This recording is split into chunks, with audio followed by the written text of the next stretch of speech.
Bab 1776, Kedatangan Dua Penguasa. Kamu pikir kamu akan pergi kemana? Sage kuno Yan King berteriak saat tombaknya melengkung menjadi sinar cahaya yang mengalir, melesat ke arah Sovereign Chen Yong. Pada saat yang sama, Zhang Hongtian menyerbu maju, menusuk ke arah Sovereign Chen Yong seperti pedang tajam. Tidak dapat disangkal kekuatan Sovereign Chen Yong, tetapi kekuatannya telah sangat berkurang setelah pertempuran sengit dengan yang lain. Dalam kondisi lemahnya saat ini, dia tahu bahwa dia tidak bisa mengabaikan serangan Sage kuno Yan King dan Zhang Hongtian lagi, atau dia mungkin benar-benar menemui ajalnya. Karena itu, dia berbalik dan melindungi dirinya sendiri dengan ayunan pedang yang kuat. Kedua belah pihak bertabrakan satu sama lain, dan ketiga ahli menyemburkan darah segar saat mereka dikirim terbang. Pada saat itu, mereka berlari dengan asap. Apa yang memicu mereka hanyalah seberkas tekad yang teguh. Menahan luka-lukanya, Sovereign Chen Yong berdiri dan dengan dingin meludah, "Jangan ragu bahwa saya akan membalas dendam atas apa yang telah Anda lakukan hari ini." Sepertinya dia tiba-tiba merasakan sesuatu yang lain, dan dia dengan cepat mengalihkan pandangannya dari Sage kuno Yan King dan Zhang Hongtian. Dia menjentikkan pedangnya, dan lorong spasial gelap gulita muncul di hadapannya. Dengan lompatan, dia mencoba untuk berlari masuk. Jika dia diizinkan untuk menyelinap melalui lorong spasial, itu akan sama baiknya dengan membiarkan seekor ikan kembali ke laut. Hampir tidak mungkin menemukannya sekali lagi. Sambil menggertakkan giginya dengan marah, Sage kuno Yan King mengangkat tombak dalam upaya untuk menutup lorong spasial, hanya untuk melihat Sovereign Chen Yong yang melarikan diri tiba-tiba berhenti. Seolah-olah ikan dilempar ke darat, tidak peduli bagaimana dia berjuang, dia tidak bisa bergerak. "Sovereign Chen Yong, mengapa kamu terburu-buru untuk pergi?" Sebuah suara bergema di udara. "Sebagai teman lama, tidakkah menurutmu tidak sopan bagimu untuk menghina kami?" Setelah itu, dua siluet menjulang berjalan dari kedalaman kehampaan. Kedua pria itu mengenakan pakaian dengan desain yang mirip dengan Sovereign Chen Yong, hanya dalam warna yang berbeda. Mereka masing-masing mengenakan mahkota di kepala mereka, dan niat membunuh yang mereka pancarkan sehitam tinta. Seolah-olah mereka adalah manifestasi dari dunia bawah itu sendiri. Mungkinkah mereka adalah dua penguasa lainnya? Zhang Xuan menyipitkan matanya karena heran. Dari pakaian mereka dan kekuatan yang mereka pancarkan, terlihat jelas bahwa mereka adalah dua penguasa lainnya yang berencana untuk membunuh penguasa Chen Yong, penguasa Chen Ling dan penguasa Chen Xing. Mereka juga telah meninggalkan medan perang dunia lain untuk berpartisipasi dalam operasi untuk melenyapkan Sovereign Chen Yong. Dari kelihatannya, sepertinya mereka telah bersembunyi di sekitar selama ini. Hanya saja mereka tidak berani muncul sampai Dewa Roh akhirnya pergi. Melihat dua lainnya berdiri di depannya, Sovereign Chen Yong meludah, "Dewa Roh menyadari tindakan kita. Jika kamu membunuhku, tidak mungkin dia akan membiarkanmu lolos tanpa hukuman." Dia mengumpulkan semua kekuatannya dan dengan paksa melepaskan diri dari pengekangannya. Mengangkat pedangnya, dia meretasnya dengan sekuat tenaga. Huala, kekuatan pedang itu luar biasa, dengan mudah merobek jalinan ruang. Namun, jelas bahwa Sovereign Chen Yong yang terluka parah tidak cukup untuk melawan dua Sovereign lainnya. Dengan jentikan jarinya yang sederhana, Sovereign Chen Yong memblokir pedang dan menjentikannya. "Sovereign Chen Yong, tidak perlu gelisah. Kami hanya ingin berbicara denganmu. Betapa kasarnya untuk menyerang segalanya. Terlebih lagi, bukankah sudah jelas bahwa kamu akan sama sekali tidak berdaya bahkan jika kami ingin membunuhmu? Dewa Roh mungkin menentang tindakan kami untuk mengklaim hidup Anda, tetapi setelah kembali ke istana Dewa Rohnya, tidak ada yang bisa dia lakukan. Selain itu, para dewa tidak memiliki emosi. Anda tidak mungkin begitu naif untuk berpikir bahwa dewa benar-benar akan menjulurkan lehernya untuk Anda." Bibir Sovereign Chen Ling merayap ke atas saat dia menatap Sovereign Chen Yong dengan kasihan. "Dia hanya memanfaatkanmu untuk mendapatkan Great Codex of Spring and Autumn. Apakah Anda benar-benar percaya bahwa dia benar-benar menghargai Anda? Kamu mengetahui bahwa dia tidak akan bisa melarikan diri dengan dua penguasa lainnya di sekitarnya." Penguasa Chen Yong menenangkan dirinya dan menegakkan punggungnya. Membawa dirinya dengan watak yang tidak dapat diganggu-gugat, dia dengan dingin berkata, "Aku tidak pernah menganiaya kalian berdua. Mengapa Anda ingin mengkhianati saya?" Petik 2. Mengapa kami ingin mengkhianatimu? Mendengar kata-kata itu, Sovereign Chen Ling tertawa dingin. "Kamu harus bertanya pada dirimu sendiri pertanyaan yang sama. Mengapa Anda begitu patuh pada perintah Dewa Roh yang baru diangkat? Dewa Roh masa lalu hanya mengharuskan kita untuk menghormati guru utama untuk memberikan kepada kita harta yang tak ada habisnya. Di sisi lain, apa yang diberikan Roh Dewa saat ini kepada kita? Selanjutnya, siapa Anda untuk menghentikan kami meluncurkan serangan terhadap umat manusia?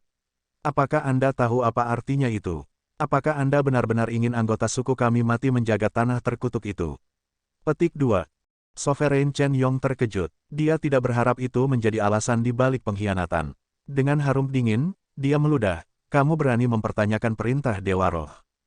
Dia mengira bahwa pengkhianatan Sovereign Chen Ling adalah karena yang terakhir dipaksa untuk mengambil posisi sekunder di suku iblis dunia lain. Siapa yang mengira bahwa ketidakpuasan sebenarnya berasal dari Dewa Roh? Alasan Dewa Roh menghentikan mereka dari melancarkan serangan adalah karena dia tidak ingin melihat bahaya datang ke suku iblis dunia lain atau umat manusia. Tabel secara bertahap berubah, terutama dengan penampilan Zhang Xuan. Namun, Sovereign Chen Ling benar-benar menganggap tindakannya sebagai batasan. Tentu saja tidak. Siapakah saya untuk mempertanyakan penghakiman roh dewa? Namun, jika Anda menemui ajal Anda, saya akan menjadi kaisar iblis dunia lain terkuat dari suku roh. Aku akan menjadi orakel dewa roh, dan kata-kataku akan menjadi keputusannya. Dewa roh mungkin kuat, tetapi melintasi penghalang dimensi bukanlah hal yang mudah. Bahkan para dewa menderita serangan balasan yang luar biasa ketika mencoba melakukannya. Kalau tidak, dia tidak akan dipaksa untuk memulihkan diri di benua guru-guru selama setengah tahun. Sovereign Chen Ling mencibir dengan dingin. Yakinlah, setelah Anda menemui ajal Anda, saya akan melaporkan kepada Dewa Roh bahwa Anda dibunuh oleh 100 sekolah filsuf dan paviliun guru-guru. Aku bergegas secepat mungkin, tapi saat itu sudah terlambat. Sebelum kematian Anda menyerahkan posisi Anda sebagai pemimpin tertinggi suku roh kepada saya, memerintahkan saya untuk memimpin seluruh suku roh. Aku akan menggunakan hidupmu untuk memicu motivasi suku roh dan menyatukan mereka melawan umat manusia. Kamu, Sovereign Chen Yong memelototi Sovereign Chen Ling dengan dingin. Orang itu sudah merencanakan semuanya. Dia telah berpikir bahwa bawahannya akan membalaskan dendamnya jika Sovereign Chen Ling dan yang lainnya membunuhnya, tetapi dari kelihatannya, selama ini, Sovereign Chen Ling telah merencanakan untuk menyematkan segalanya di 100 sekolah filsuf dan master. Paviliun guru. Tidak hanya dia akan terhindar dari serangan balik, dia juga akan mampu memprovokasi kebencian suku roh dan menggunakannya untuk memajukan ambisinya. Mendengar kata-kata itu, wajah sage kuno Yan Qing berubah ngeri. Sovereign Chen Ling, apakah kamu lupa janji yang kamu buat untukku? Dia mengira bahwa membunuh Sovereign Chen Yong akan menimbulkan kerusakan parah pada suku iblis dunia lain, menyebabkan mereka berserakan dan mungkin turun ke anarki. Namun, bertentangan dengan harapannya, faksi yang berperang bukanlah Sovereign Chen Yong tetapi Sovereign Chen Ling. Jika Sovereign Chen Yong meninggal, kemungkinan situasinya akan di luar kendali. Jangan khawatir, aku pasti akan menepati janjiku. Namun, apakah Anda benar-benar akan mendapatkan 300 tahun atau tidak? Itu adalah sesuatu yang harus kita diskusikan lebih lanjut. Sovereign Chen Ling tertawa terbahak-bahak. Jika umat manusia yang telah memperoleh kodeks besar musim semi dan musim gugur, suku iblis dunia lain mungkin harus bersembunyi untuk beberapa waktu. Namun, karena harta pamungkas telah diperoleh oleh Dewa Roh, dan orang bijak kuno dari 100 sekolah filsuf dan paviliun guru-guru telah menderita luka parah. Bukankah itu kesempatan ideal bagi suku roh mereka untuk meluncurkan serangan balik?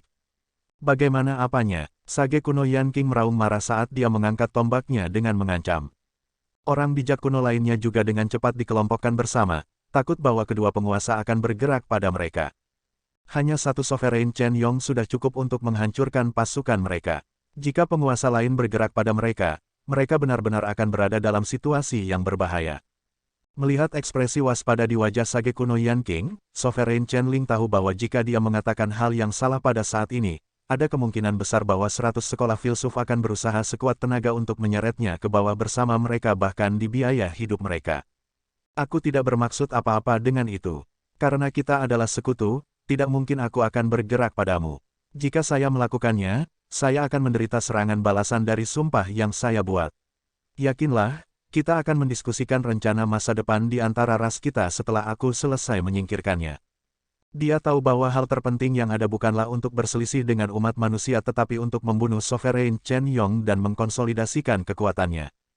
Hanya ketika dia memiliki seluruh suku iblis dunia lain di bawah kendalinya, dia akan memenuhi syarat untuk mempertimbangkan apakah mereka harus bertarung atau menghormati perjanjian. Dengan senyum menakutkan, dia berbalik ke arah Sovereign Chen Yong dan berkata, "Selamat tinggal. Anda telah menjadi lawan yang sulit untuk dihadapi, tetapi inilah saatnya bagi Anda untuk menemui ajal Anda." Dengan harum dingin, dia mengangkat telapak tangannya dan mendorongnya ke depan. Seolah-olah seseorang telah membalikkan dunia. Kekuatan yang kuat hingga ekstremitas menghancurkan ruang di sekitarnya, mengompresi segala sesuatu yang menghalanginya ke Sovereign Chen Yong. Bab 1777, Kartu Terakhir. Jika Anda berpikir bahwa saya akan jatuh tanpa perlawanan, Anda salah. Melihat bahwa pihak lain telah memutuskan untuk memutuskan hubungan mereka sekali dan untuk semua dan bergerak padanya, Sovereign Chen Yong mengangkat pedangnya, dan api hitam pekat menelan seluruh senjatanya. Seolah-olah dia telah memanggil cobaan api surgawi. Teknik pertempuran terkuat dari Sovereign Chen Yong, Herald of the Celestial Flame. Kilatan pedang yang membawa ketajaman tak tertandingi dan kekuatan destruktif dari api surgawi, tidak ada apapun di dunia ini yang bisa menahan kekuatannya. Seolah mengetahui bahwa Sovereign Chen Yong akan melakukan langkah ini, Sovereign Chen Ling mencibir dengan dingin. Mengangkat telapak tangannya, dia memberikan tekanan besar pada Sovereign Chen Yong, mengompresi udara di sekitarnya ke titik yang hampir terasa nyata saat disentuh. Dihormati sebagai Kaisar Iblis dunia lain nomor 1, penguasa Chen Yong menggunakan kekuatan yang jauh melampaui yang lain, sehingga kolaborasi antara penguasa Chen Ling dan penguasa Chen Xing bahkan tidak akan mengganggunya. Namun, pada saat itu, karena luka parahnya, kekuatannya bahkan tidak mendekati 1/10 dari puncaknya. Sekuat Herald of the Celestial Flame, kekuatannya sangat berkurang karena kekuatannya yang melemah. Saat serangan telapak tangan Sovereign Chen Ling bertabrakan dengan pedangnya, api padam, dan pedangnya terbang ke suatu tempat di luar jangkauannya. Peng, seolah-olah bola meriam, Sovereign Chen Yong dibanting dengan paksa ke tanah. Wajahnya memucat, dan darah segar menyembur keluar dari tubuhnya. Sejujurnya, itu adalah keajaiban bahwa dia masih hidup mengingat luka yang dia derita setelah bertarung dengan 20 orang bijak kuno. Tidak mungkin dia bisa melawan seorang ahli yang kekuatannya mendekati levelnya dalam kondisinya saat ini. Hahaha, melihat bahwa serangannya berhasil, mata Sovereign Chen Ling bersinar kegirangan. Sovereign Chen Yong, Anda telah berada dalam posisi dominan begitu lama. Apakah Anda pernah berpikir bahwa Anda akan mendarat dalam keadaan seperti itu? Saat dia berbicara, dia berjalan menuju Sovereign Chen Yong selangkah demi selangkah. Menempatkan kakinya dengan penuh kemenangan di dada Sovereign Chen Yong yang kalah, dia tertawa terbahak-bahak. Ini adalah pria yang terkenal karena tak tertandingi. Dia memerintahkan mungkin jauh melampaui siapapun di sekitarnya, dan tidak ada orang yang tidak takut padanya. Namun, dia masih berakhir di bawah kaki Sovereign Chen Ling, menderita nasib yang lebih buruk daripada kematian. Tertekan di bawah kaki Sovereign Chen Ling, Sovereign Chen Yong tidak bisa bergerak sama sekali. Dengan ekspresi marah di wajahnya, dia menoleh ke Sovereign lainnya dan berkata, Sovereign Chen Xing, saya telah memperlakukan Anda dengan baik. Apakah Anda yakin ingin berkolusi dengannya untuk melawan saya? Jika dia bisa membelakangiku, nasib yang sama bisa menimpamu di lain hari.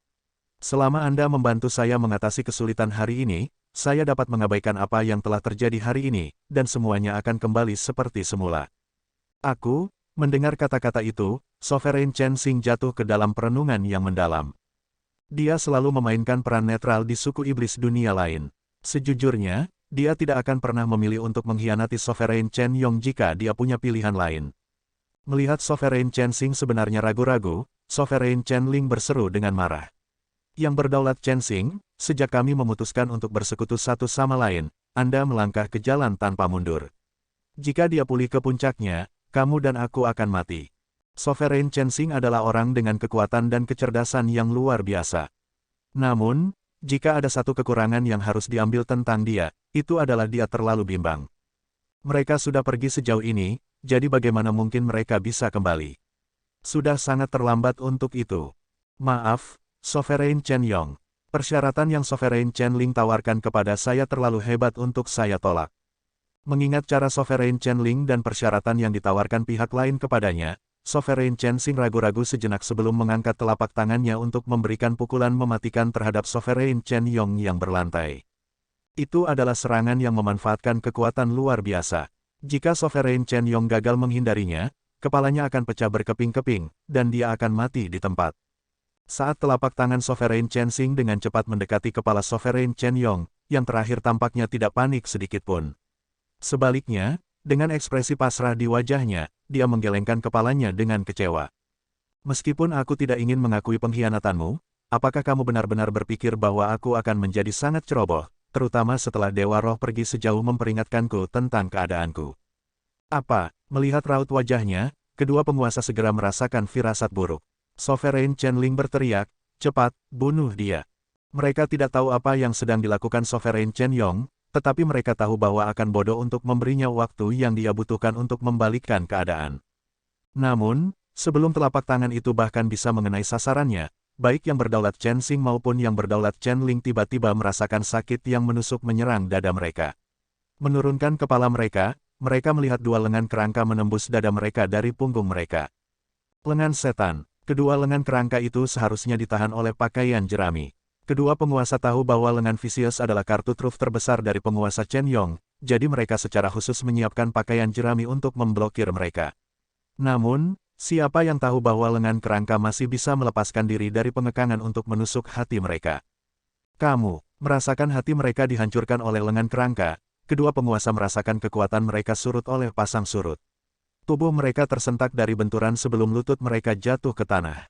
Sebagai reinkarnasi darah sage kuno, mereka mampu menghidupkan kembali selama tetesan darah tetap ada. Namun, itu akan membutuhkan banyak waktu dan akumulasi energi yang sangat besar. Mengingat bagaimana kedua lengan telah menghancurkan sumber vitalitas mereka dalam sekejap, bahkan jika mereka selamat dari cobaan itu, kekuatan dan umur mereka pasti akan sangat terganggu. Pakaian jerami adalah artefak yang ditinggalkan oleh Vicious sendiri, dan itu seharusnya bisa mengendalikan tubuhnya. Bagaimana bisa? Merasakan kekuatan hidupnya dengan cepat terkuras dari tubuhnya, Sovereign Chenling masih tidak bisa mempercayai apa yang sedang terjadi. Pakaian jerami yang dibawa Boyu seharusnya bisa mengendalikan kesadaran yang tumbuh di bagian tubuh Vicious. Itu adalah sesuatu yang ditinggalkan Vicious untuk memastikan bahwa tubuhnya pada akhirnya akan menyatu menjadi satu, sehingga memungkinkan kebangkitannya. Mereka telah menguji artefak sebelumnya dan memverifikasi keefektifannya. Seharusnya bisa mengendalikan kedua lengan kerangka itu, jadi mengapa Sovereign Chen Yong masih bisa menggerakkannya? Berjuang untuk berdiri, Sovereign Chen Yong meludah dengan dingin saat dia terengah-engah. Kesadaran yang tumbuh di dalam lengan kerangka telah dibersihkan oleh Dewa Roh dan diganti dengan milikku. Aku tahu bahwa kalian berdua menunggu waktu di sekitar area, dan aku sedang menunggu kesempatan ini untuk berurusan dengan kalian berdua. Secara default, berbagai bagian tubuh Vicious pada akhirnya akan menumbuhkan kesadaran mereka sendiri. Tetapi melalui sarana Dewa Roh, kesadaran di lengan kerangka telah dihapus dan diganti dengan miliknya. Dengan demikian, bahkan pakaian jerami pun tidak mampu mengendalikan senjatanya. Ketika dia mendengar sebelumnya dari 100 sekolah filsuf bahwa mereka telah bersekongkol bersama dengan dua penguasa lainnya untuk membunuhnya, dia tahu bahwa kedua penguasa itu pasti akan pergi secara pribadi untuk memastikan kematiannya. Kalau tidak mungkin mereka bisa beristirahat dengan tenang.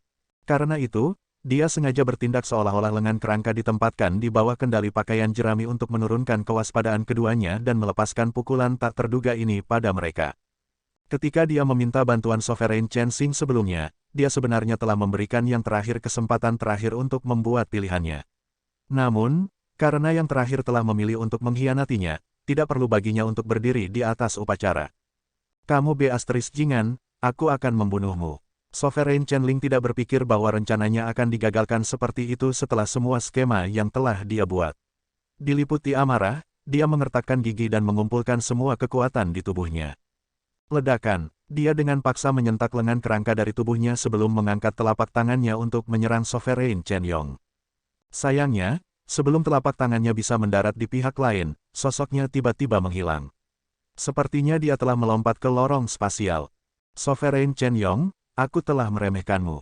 Aku mungkin gagal membunuhmu kali ini, tapi aku akan punya banyak kesempatan untuk melakukannya di masa depan. Tunggu dan lihat saja, suaranya berangsur-angsur semakin redup dan semakin redup sebelum menjadi benar-benar sunyi.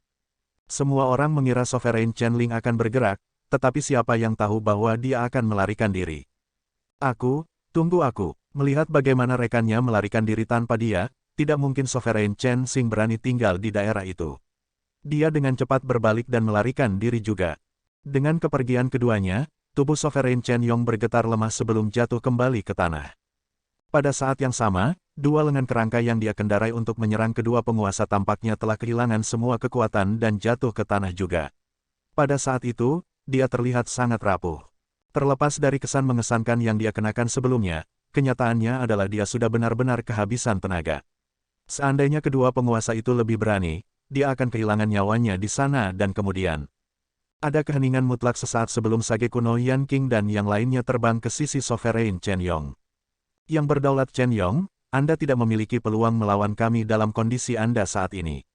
Akhiri hidupmu sendiri dan pertahankan martabatmu. Kedua penguasa mungkin telah melarikan diri, tetapi mereka masih ada. Kau ingin aku mengakhiri hidupku sendiri. Dikelilingi oleh begitu banyak sage kuno, Sovereign Chen Yong tahu bahwa tidak mungkin dia bisa pergi hidup-hidup. Ekspresi pengunduran diri berkedip di wajahnya saat dia menghela nafas dalam-dalam. Siapa yang tahu bahwa aku akan kehilangan nyawaku seperti ini? Mengangkat telapak tangannya, Sovereign Chen Yong bersiap untuk memukul dahinya dengan tangannya. Pada saat genting ini, Zhang Xuan bergegas mendekat dan berteriak, "Tahan!" Bab 1778, Penguasa Chen Yong tidak harus mati. Zhang Xuan mengepalkan tinjunya dengan hormat dan bertanya, "Maukah Anda mengizinkan saya untuk berbicara lebih dulu?" Salah satu sage kuno mendengus dingin. "Ini adalah masalah di antara orang bijak kuno. Kamu pikir kamu siapa untuk ikut campur dalam diskusi kita?" Petik 2. Dia sudah mulai tidak sabar dengan pemuda kurang ajar ini. Mengesampingkan bagaimana dia telah mengeksploitasi mereka sebelumnya dengan menjual slot dengan harga selangit, hanya fakta bahwa dia secara pribadi telah membawa Dewa Roh dari suku iblis dunia lain ke aula utama untuk mencuri kodeks besar musim semi dan musim gugur sudah cukup baginya untuk dicap sebagai penjahat umat manusia yang tak terampuni. Kodeks besar musim semi dan musim gugur adalah harta karun yang ditinggalkan oleh Kongsi, dan nasib umat manusia bergantung padanya. Namun, itu telah jatuh ke tangan suku iblis dunia lain, sehingga menempatkan nasib umat manusia dalam bahaya. Setelah berdosa begitu besar, dia masih berani mencampuri urusan mereka dan menyelamatkan Sovereign Chen Yong. Dipenuhi dengan kemarahan, dia menoleh ke pemuda itu dan berteriak padanya. "Huala!" Hampir setelah kata-kata itu diucapkan, sebuah pedang melintas di udara. Khawatir, sage kuno buru-buru mundur, tetapi meskipun demikian, dia masih terpotong oleh ujung pedangnya. Darah segar menetes dari lengannya. Berbalik untuk melihat, dia melihat pemuda itu memegang pedang yang memancarkan cahaya jahat dari pedangnya. "Apakah saya memenuhi syarat sekarang?" Zhang Xuan berkomentar dengan dingin. "Kamu mencari kematian." Sebagai sage kuno yang bangga, tidak mungkin dia tahan diserang oleh junior yang jauh lebih muda darinya, belum lagi junior itu hanyalah sage hebat belaka. Jika bukan karena fakta bahwa dia telah menderita luka parah dari pertarungan dengan Sovereign Chen Yong sebelumnya, tidak mungkin artefak yang baru saja mencapai sage kuno dapat melukainya. Sage kuno Yan Qing mengangkat tangannya untuk menenangkan sage kuno yang mengamuk sebelum beralih ke Zhang Xuan dengan kerutan yang dalam. "Apa yang ingin kamu katakan?" Dia tidak menyangka pemuda itu akan menjadi begitu ekstrim untuk menyakiti salah satu rekannya atas sesuatu yang kecil seperti ini. "Sovereign Chen Yong tidak harus dibunuh dulu," Zhang Xuan berkata. "Dia tidak harus dibunuh." Sage kuno yang baru saja terluka oleh Black Saber Infernal menjadi marah setelah mendengar kata-kata itu. Sambil mengayunkan lengan bajunya, dia meraung, "Apakah kamu tahu berapa banyak ahli umat manusia yang telah dia bunuh selama bertahun-tahun? Sebagai guru utama, bagaimana Anda bisa memohon belas kasihan untuknya alih-alih membalaskan dendam rekan-rekan Anda?" Zhang Hongtian, apakah ini jenis prinsip yang diturunkan oleh klan Zhang dan paviliun guru-guru kepada junior? Zhang Hongtian tidak begitu dangkal untuk diprovokasi oleh kata-kata sage kuno dengan begitu mudah, tetapi sedikit kerutan di antara alisnya menunjukkan ketidakpahamannya terhadap tindakan keturunannya. Selama Sovereign Chen Yong ada, suku iblis dunia lain hanya akan tumbuh lebih kuat dan lebih kuat. Dia adalah sosok yang menyatukan suku iblis dunia lain, dan di bawah kepemimpinannya banyak manusia telah terbunuh di banyak medan perang selama bertahun-tahun. Tidak mudah bagi mereka untuk mendapatkan kesempatan ini untuk menyingkirkan Sovereign Chen Yong, dan tidak mungkin mereka membiarkan kesempatan ini lolos dengan mudah. Jika mereka membiarkan harimau ini kembali ke gunungnya, tidak ada yang tahu berapa banyak lagi manusia yang akan terbunuh begitu dia pulih dari luka-lukanya. Keturunannya ini telah menunjukkan ketajaman yang tajam dalam penilaiannya sejauh ini, jadi mengapa dia tiba-tiba menjadi begitu bodoh dalam hal ini? Tolong jangan menyeret klan Zhang dan paviliun guru-guru ke dalam masalah ini. Ini adalah keputusan pribadi saya, dan itu tidak ada hubungannya dengan mereka. Zhang Xuan menjawab dengan tajam. Ada beberapa alasan utama mengapa dia bertekad untuk menyelamatkan Sovereign Chen Yong, dan yang terbesar adalah Luo Ruoxin. Yang terakhir telah melayani sebagai bawahan Luo Ruoxin untuk jangka waktu tertentu, jadi jika ada orang di dunia ini yang tahu bagaimana dia bisa mendapatkannya, itu pasti Sovereign Chen Yong. Jika Sovereign Chen Yong meninggal di sana, petunjuk terakhirnya akan secara efektif terputus. Ini adalah sesuatu yang dia tidak bisa biarkan terjadi. Keputusan individu. Sebagai Sage Agung Belaka, apakah Anda berpikir bahwa keputusan yang Anda buat dapat mempengaruhi pikiran kita para Sage kuno? Sage kuno manusia lain mengejek sebagai tanggapan atas kata-kata Zhang Xuan. Apakah kamu pikir kamu layak berdiri di tengah-tengah kami hanya karena kamu memiliki senjata Sage kuno? Kamu benar-benar berpikir terlalu tinggi tentang dirimu sendiri. Petik 2. Kamu benar. Tidak mungkin saya memenuhi syarat untuk berbicara dengan Anda semua hanya karena saya memiliki artefak Sage kuno. Zhang Xuan menyapu pandangannya ke seluruh Sage kuno di sekitarnya sebelum mengangkat Black Saber Infernal sekali lagi. Sila, pedang itu menembus ruang dan waktu, tiba tepat di depan Patua Yu dalam sekejap. Persetan, Patua Yu mengutuk dengan marah. Dasar, bahkan jika Anda ingin membangun kekuatan Anda dan membuat orang lain menghargai pendapat Anda tidak perlu menggunakan saya sebagai karung tinju. Ada begitu banyak orang lain yang bisa Anda retas, jadi mengapa saya? Bagaimana aku menyinggungmu? Merasa sangat tertahan, Patua Yu dengan cepat melesat ke samping.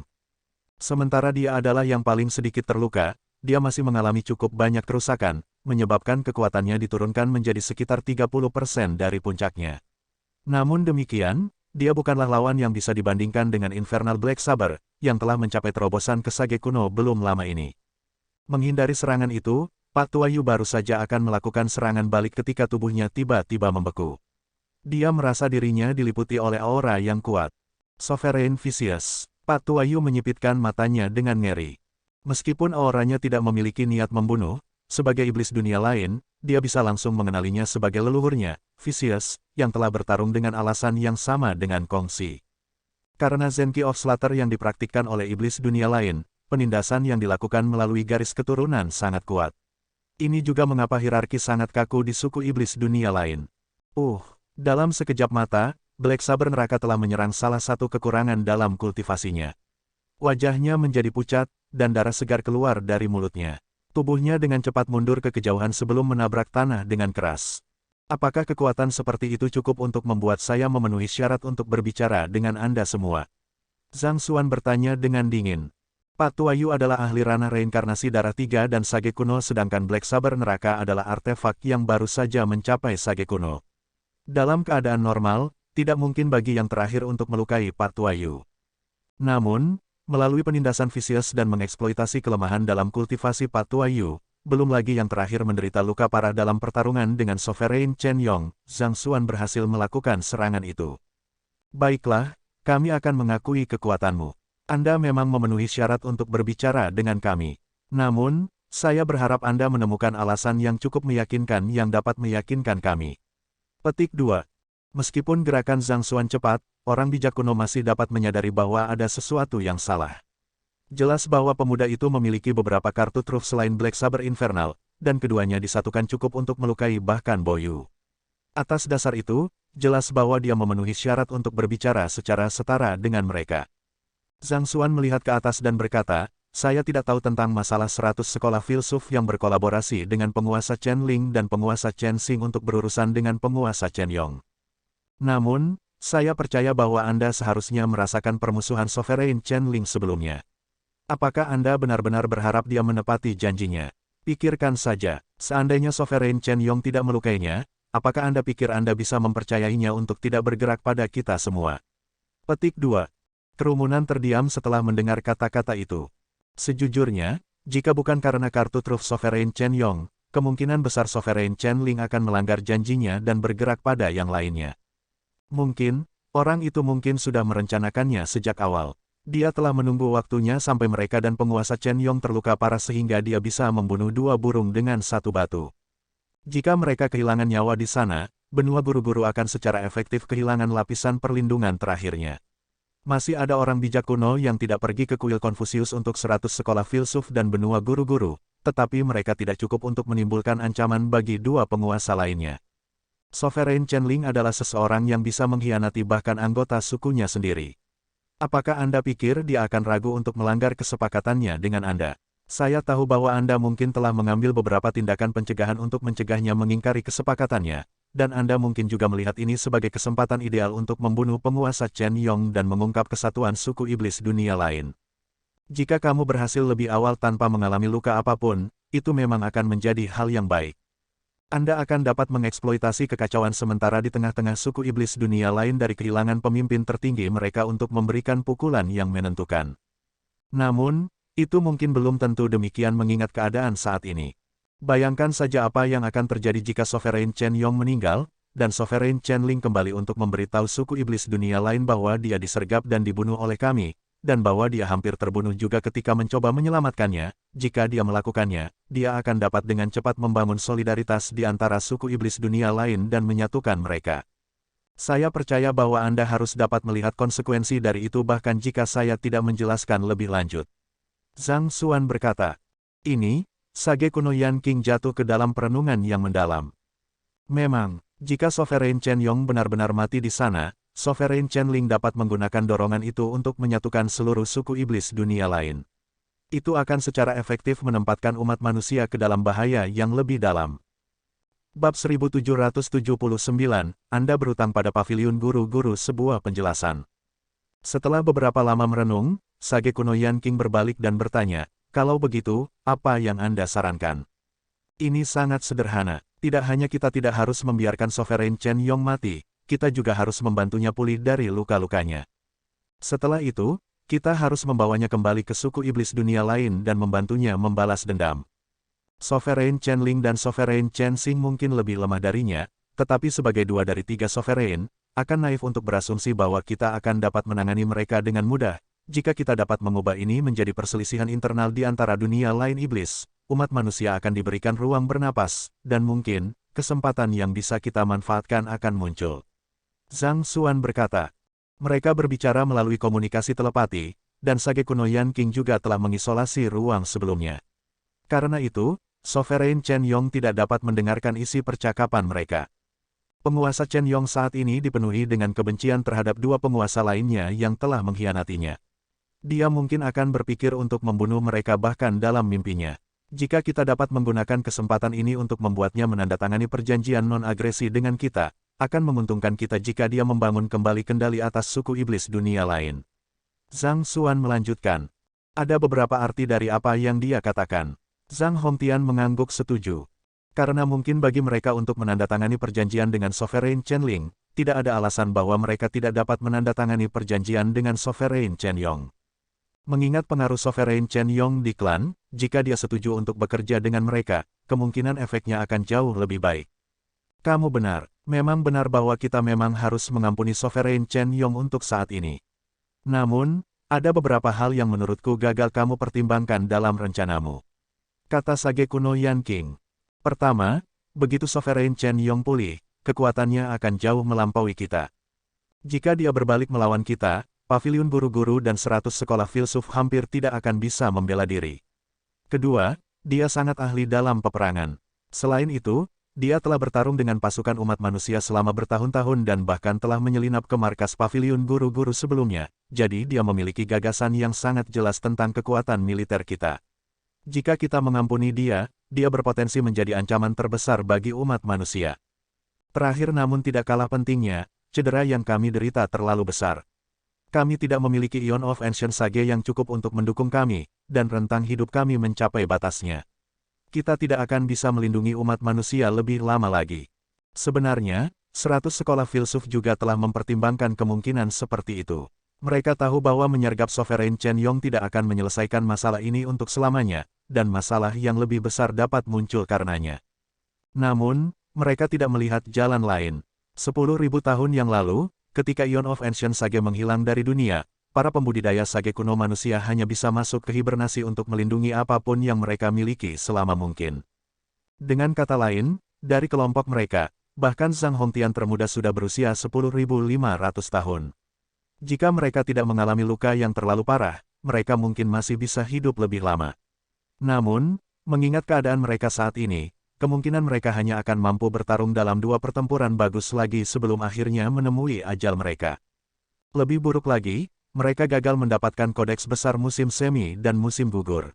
Dapat dikatakan bahwa umat manusia berada dalam kondisi terlemahnya dalam puluhan ribu tahun terakhir. Tidak diragukan lagi bahwa Sovereign Chen Yong jauh lebih mampu dari 2 Sovereigns lainnya, baik dalam hal kecakapan bertarung maupun peperangan militer. Umat manusia mungkin dalam kondisi lemah, tetapi setidaknya akan memiliki peluang dengan keduanya sebagai lawannya. Jika mereka melepaskan Sovereign Chen Yong, itu bisa mengejam malapetaka mereka. Ekspresi para bijak kuno di daerah itu berubah menjadi marah saat mereka menundukkan kepala. Mau bagaimana lagi, umur umat manusia tidak bisa menyamai umur suku iblis dunia lain. Ini adalah kartu yang telah dibagikan kepada umat manusia, dan mereka hanya bisa mencoba untuk memanfaatkannya sebaik mungkin. Dengan keterbatasan rentang hidup mereka dan tidak adanya Ion of Ancient Sage, selama mereka tidak dapat menghasilkan sage kuno yang lebih baru dengan mantap, hanya masalah waktu sebelum mereka perlahan-lahan mati. Ini adalah masalah yang sangat sederhana, kata Zhang Xuan. Aku bisa saja menanam racun mematikan yang tak terpecahkan di tubuhnya. Jika dia berani mengingkari janji yang telah kita buat dan menyerang umat manusia, racun itu akan memastikan kematiannya. Dua penguasa lainnya sudah akan mati saat itu, jadi umat manusia tidak akan berada dalam bahaya besar bahkan jika umat manusia tidak memiliki sage kuno yang tersisa saat itu. Selanjutnya, Yang Si baru saja membuat terobosan, dan kemungkinan lebih banyak sage kuno akan muncul pada waktunya. Tidak perlu terlalu khawatir tentang keamanan. Meskipun kanvas 4 musim berisi Ion of Ancient Sage, ada batasan berapa banyak yang ada di sana. Bahkan mungkin tidak cukup bagi orang tuanya, dirinya sendiri, dan murid-muridnya untuk mencapai terobosan, jadi tidak nyaman baginya untuk membaginya dengan orang lain. Racun macam apa yang masih bisa efektif pada pembudidaya alam reinkarnasi darah? Sage kuno Yan King tercengang. Penggarap ranah reinkarnasi darah mampu menciptakan kehidupan baru bahkan hanya dengan setetes darah. Baik itu tubuh fisik atau jiwa mereka sudah benar-benar bebas dari kotoran, sehingga hampir tidak mungkin untuk menimpa mereka dengan racun. Apakah masih ada racun di dunia yang dapat mempengaruhi ahli sekaliber seperti itu? Kamu tidak perlu khawatir tentang itu. Karena saya telah membuat klaim seperti itu, tak perlu dikatakan bahwa saya percaya diri. Zhang Xuan terkekeh pelan. Racun biasa memang tidak akan efektif melawan ahli sekaliber Sovereign Chen Yong, tetapi Zenki jalur surga sangat halus dan bisa menyelam ke bagian tubuh manapun. Jika diperlukan, ia bahkan bisa membelah diri dan bersembunyi di setiap tetesan darah di tubuh seorang kultivator, sehingga sangat sulit untuk menjaganya. Dengan Zenki yang dapat menghancurkan vitalitas mereka di dalam tubuh mereka, bahkan para pembudidaya alam reinkarnasi darah akan memiliki sakit kepala yang sangat besar untuk mencoba mengatasinya. Selama mereka tidak dapat melepaskan diri darinya, mereka akan selamanya dikendalikan olehnya. Ada saat hening sebelum sage kuno Yan King akhirnya mengalah dengan anggukan.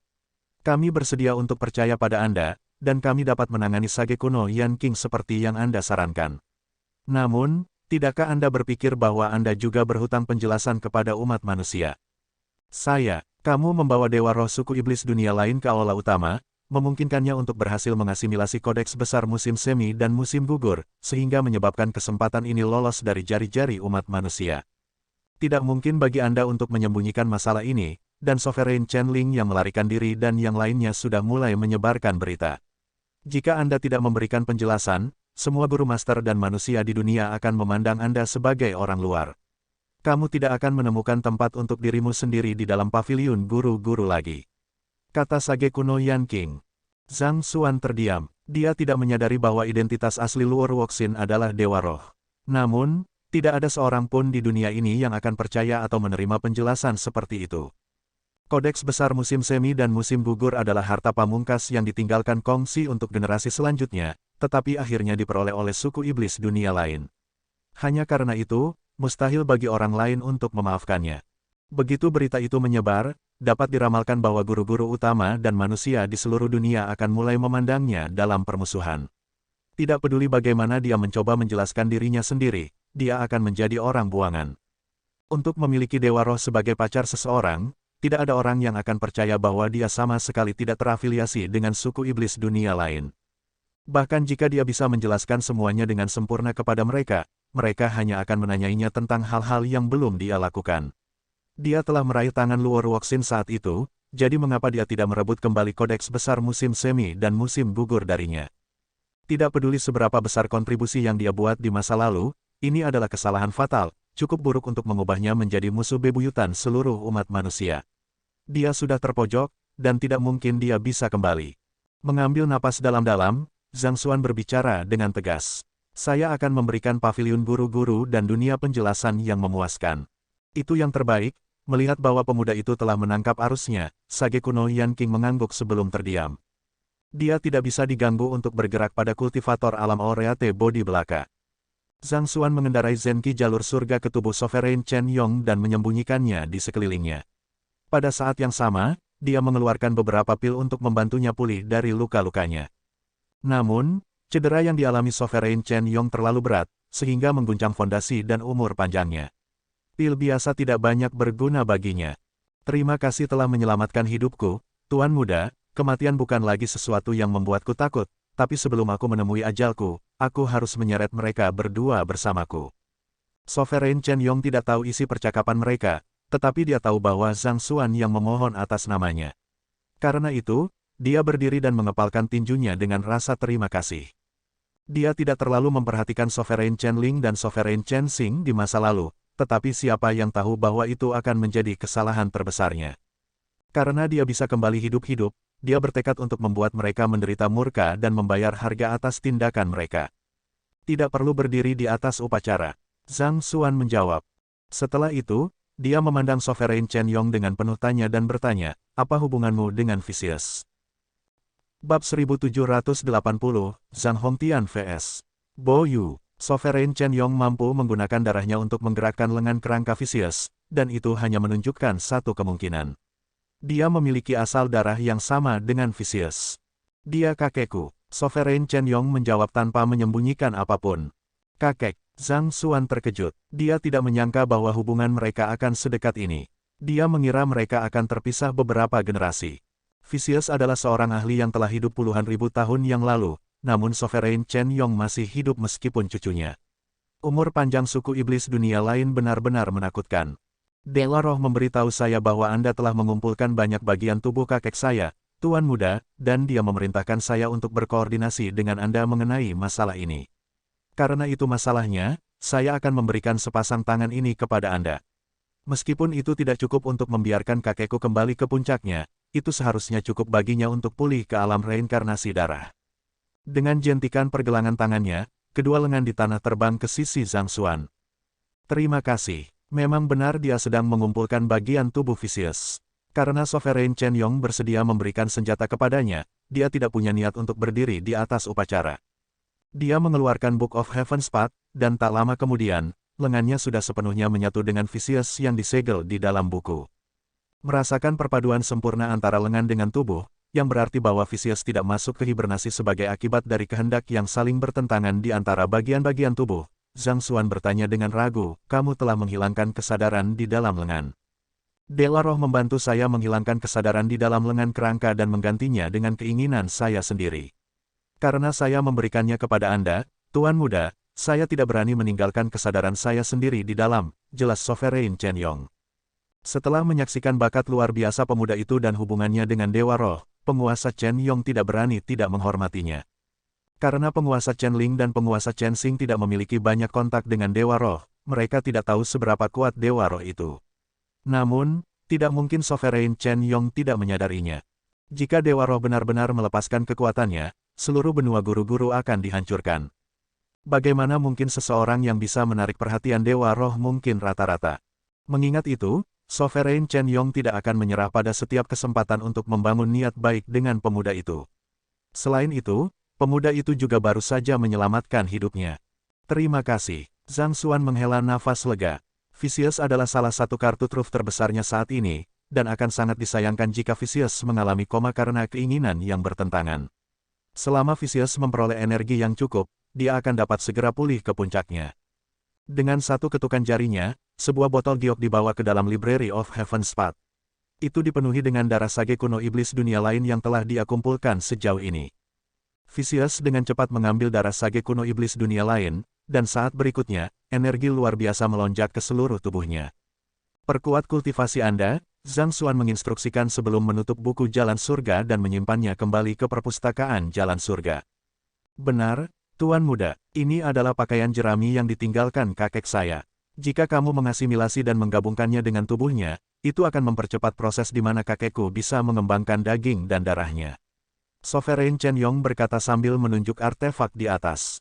Itu akan membantu Vicious mengembangkan daging dan darah. Mata Zhang Xuan berbinar setelah mendengar kata-kata itu. Menurut Vicious, Cara tercepat untuk mempercepat kebangkitannya adalah dengan melahap daging dan darah guru-guru master. Dengan demikian, sementara beberapa bagian tubuh Vicious telah mengembangkan daging dan darah, yang lain seperti tubuh bagian atas tetap sebagai kerangka. Secara alami, Zhang Xuan tidak akan menggunakan cara seperti itu, jadi dia telah menunda masalah ini sejauh ini. Jika pakaian jerami benar-benar dapat membantu Vicious mengembangkan darah dan daging, itu akan meningkatkan kekuatan bertarung Vicious secara signifikan. Zhang Xuan melompat dan meraih pakaian jerami. Setelah melihat tindakan Zhang Xuan, wajah Pak Tuayu, yang sedang memulihkan diri dari luka-lukanya, menjadi gelap. Apa yang sedang kamu lakukan? Itu milik Sovereign Chenling. Namun, sebelum dia bisa menyelesaikan kata-katanya, ledakan pedang Qi tiba-tiba melonjak ke arahnya. Dua lubang berdarah robek di sekujur tubuhnya saat darah segar menyembur keluar dari mulutnya. Zhang Hongtian, apa yang kamu coba tarik? Pak Tuayu meraung marah. Orang yang baru saja bergerak tidak lain adalah pendahulu Zhang Xuan, Zhang Hongtian. Beberapa saat yang lalu mereka mengesampingkan perbedaan mereka untuk berurusan dengan Sovereign Chen Yong bersama. Mengapa pihak lain tiba-tiba bergerak padanya? Apa yang saya coba tarik di sini? Tidak banyak, sungguh. Tanpa pilihan lain saya berkolaborasi dengan Anda untuk berurusan dengan Sovereign Chen Yong, tetapi tidakkah Anda berpikir bahwa sudah waktunya bagi kita untuk menyelesaikan dendam pribadi kita? Zhang Hongtian mengejek dengan dingin saat dia mengangkat pedang di tangannya dengan mengesankan. Dia tidak ingin menghalangi rencana 100 sekolah filsuf sebelumnya, jadi dia tidak punya pilihan selain untuk sementara bekerja bersama dengan sage kuno dari suku iblis dunia lain. Namun, dengan masalah Sovereign Chen Yong diselesaikan, sudah waktunya bagi mereka untuk menyelesaikan dendam mereka.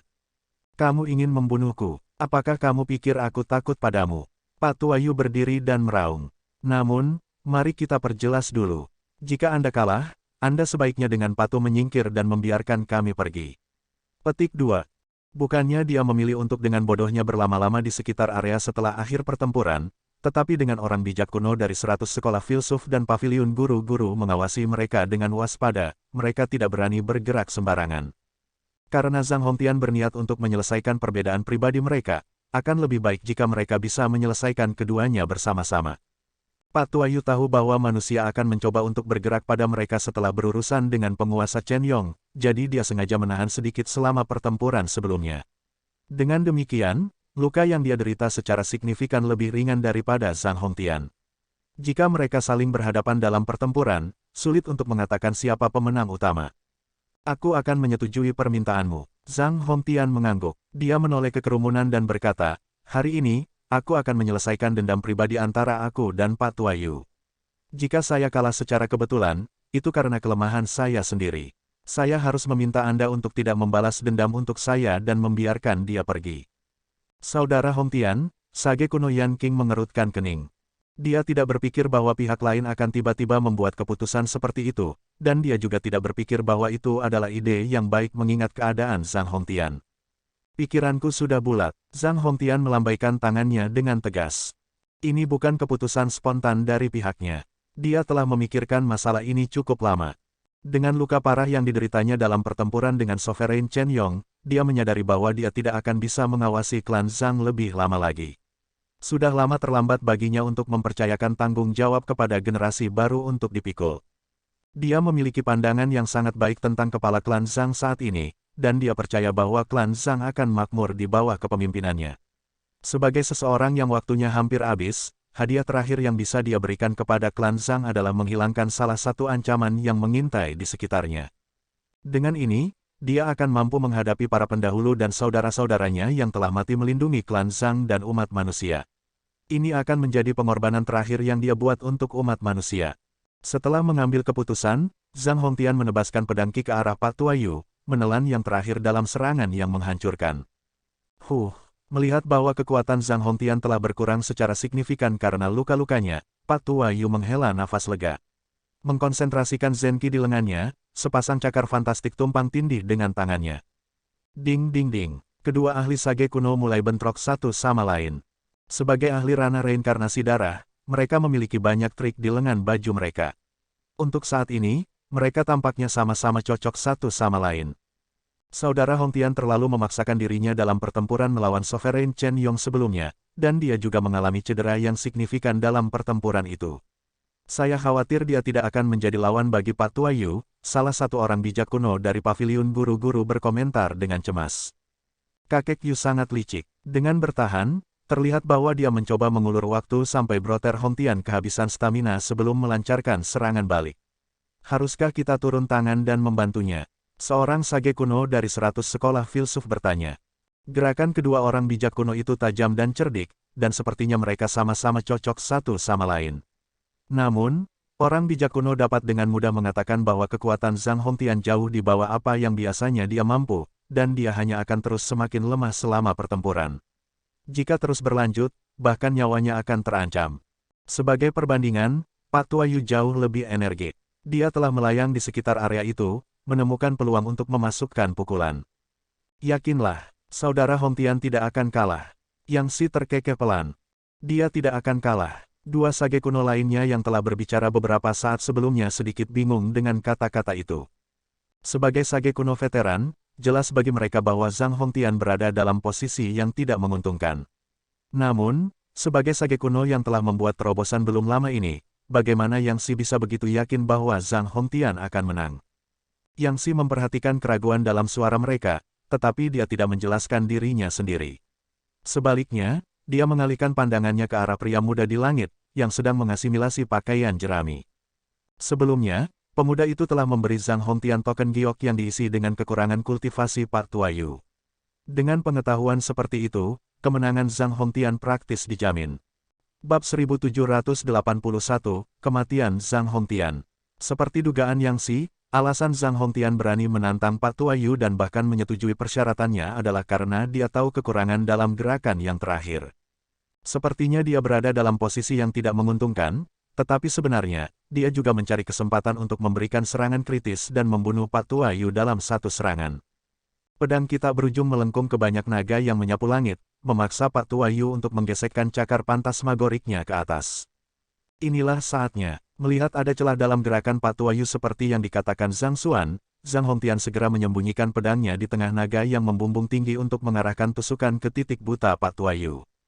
Pedang tersembunyi air mengalir. Ini dikatakan sebagai teknik yang diciptakan oleh jenius pedang romantis yang putus asa di klan Zhang. Setelah pasangannya dibunuh oleh musuh-musuhnya, dia telah menghabiskan bertahun-tahun menyempurnakan gerakan ini untuk membalas dendam. Dia tahu bahwa kekuatannya terletak pada manuver dan menyembunyikan dirinya di tengah air, sehingga hampir mustahil bagi musuhnya untuk menangkapnya, jadi dia menunggu dengan sabar saat untuk menembus tenggorokan musuhnya dengan tusukan cepat. Teknik yang digunakan Zhang Hongtian untuk menyembunyikan pedangnya di tengah naga serupa. Istirahat. Seperti yang diharapkan, Pak Tua Yu tidak memperhatikan pedang itu. Cakar pantasmagoriknya terus mencakar ki pedang yang masuk, menangkisnya. Weng, dari tengah-tengah salah satu naga, sebuah pedang panjang melesat maju, tumbuh semakin besar di mata Pak Tua Yu. Tetapi kebetulan dia baru saja mendorong kecepatannya hingga batasnya, sehingga memaksimalkan momentumnya, membuatnya tidak berdaya untuk menghindar atau melindungi dirinya sendiri. Pedang itu menembus tenggorokan Pak Tua Yu, dan kekuatan dahsyat mengalir keluar untuk menghancurkan vitalitas di dalam tubuhnya. Kakau, bagaimana kau bisa tahu bahwa ada 1/100 dari jeda kedua di akhir teknikku ini? Mata Pak Tua Yu melebar tak percaya. Dia tidak berani percaya bahwa dia akan kehilangan nyawanya begitu saja. Selama 10.000 tahun terakhir, mereka berdua telah bertarung di berbagai medan perang, dan mereka sudah akrab dengan teknik satu sama lain.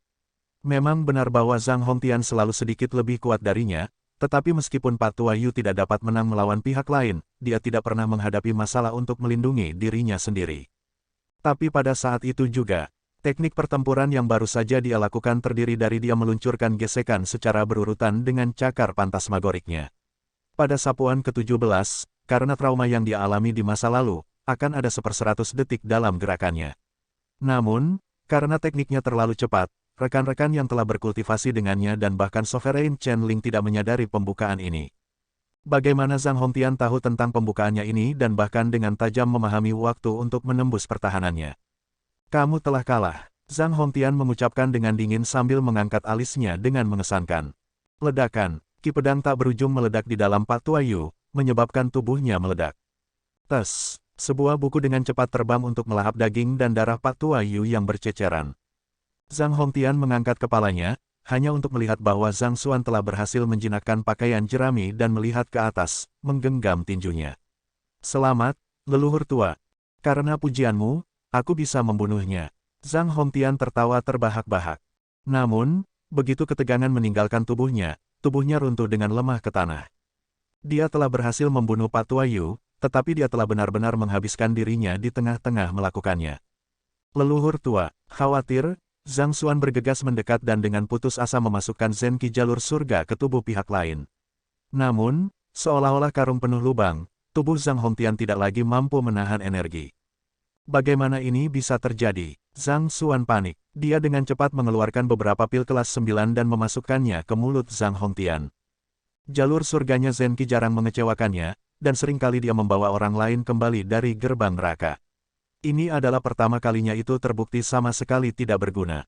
Zhang Hongtian adalah sage kuno terakhir dari klan Zhang, dan Zhang Xuan sangat menyukai kepribadian dan temperamennya. Dia tidak bisa membiarkan sesuatu terjadi padanya. Izinkan saya untuk melihat. Sage kuno Yan Qing terbang dan membantu Zhang Hongtian berdiri. Menempatkan jarinya pada denyut nadi yang terakhir, dia menurunkan pandangannya dengan kontemplatif sejenak sebelum menggelengkan kepalanya. Aku khawatir dia sudah mencapai batas umurnya. Tidak ada yang bisa Anda lakukan yang akan membantunya lagi. Petik 2. Bagaimana ini bisa? Dia yang termuda dari kalian. Bagaimana dia bisa mencapai akhir umurnya terlebih dahulu? Zhang Xuan menolak untuk mempercayai apa yang dia dengar. Zhang Hongtian dikenal sebagai ahli paling berbakat di zamannya, setelah mencapai sage kuno dalam usia 500. Meskipun 10.000 tahun telah berlalu sejak itu, dia menghabiskan sebagian besar waktunya dalam hibernasi. Dalam hal umur, dia seharusnya bisa hidup lebih lama dari semua sage kuno lainnya. Bagaimana mungkin dia bisa mencapai akhir hidupnya di depan yang lain? Dia menghabiskan sebagian besar esensi darahnya dalam pertempuran dengan Sovereign Chen Yong sebelumnya. Untuk memastikan bahwa Pak Tua Yu mati terus-menerus, dia berusaha keras dan memaksakan diri. Pada saat ini, dia sudah benar-benar kering. Tidak ada yang bisa kamu lakukan untuk menyelamatkannya. Orang bijak kuno yang berkumpul di sana tahu bahwa mereka tidak memiliki waktu terlalu lama untuk hidup, tetapi orang bijak kuno Yan Qing masih tidak bisa menahan nafas dalam kesedihan saat melihat bahwa orang lain di zamannya akan menemui ajalnya. Orang bijak kuno mampu memasang kembali anggota tubuh yang terputus dan menghidupkan kembali diri mereka sendiri dari tetesan darah belaka, tetapi mereka tidak dapat melepaskan diri dari takdir mereka dan hidup lebih lama dari batas umur mereka. Tidak peduli seberapa kuat seorang kultivator, begitu mereka mencapai batas umur mereka akan direduksi menjadi tumpukan tanah. Tidak peduli seberapa mulia atau rendah hati mereka hidup, ini adalah takdir terakhir yang menunggu semua kehidupan. Meskipun Zhang Hongtian relatif lebih muda daripada orang bijak kuno yang berkumpul di sana, dia telah berjuang habis-habisan dalam setiap pertempuran yang dia ikuti, menyebabkan kekurangan parah pada vitalitas tubuhnya. Bahkan, jika bukan karena transfusi darah 20 tahun sebelumnya, dia pasti sudah menemui ajalnya. Di satu sisi, itu adalah keajaiban bahwa dia telah bertahan begitu lama dan bahkan bertarung dalam 2 pertempuran yang bagus. Zhang Xuan menoleh ke Yang Xuan dan berseru dengan cemas, "Yang Si, tidak bisakah kamu mentransfusikan garis keturunan?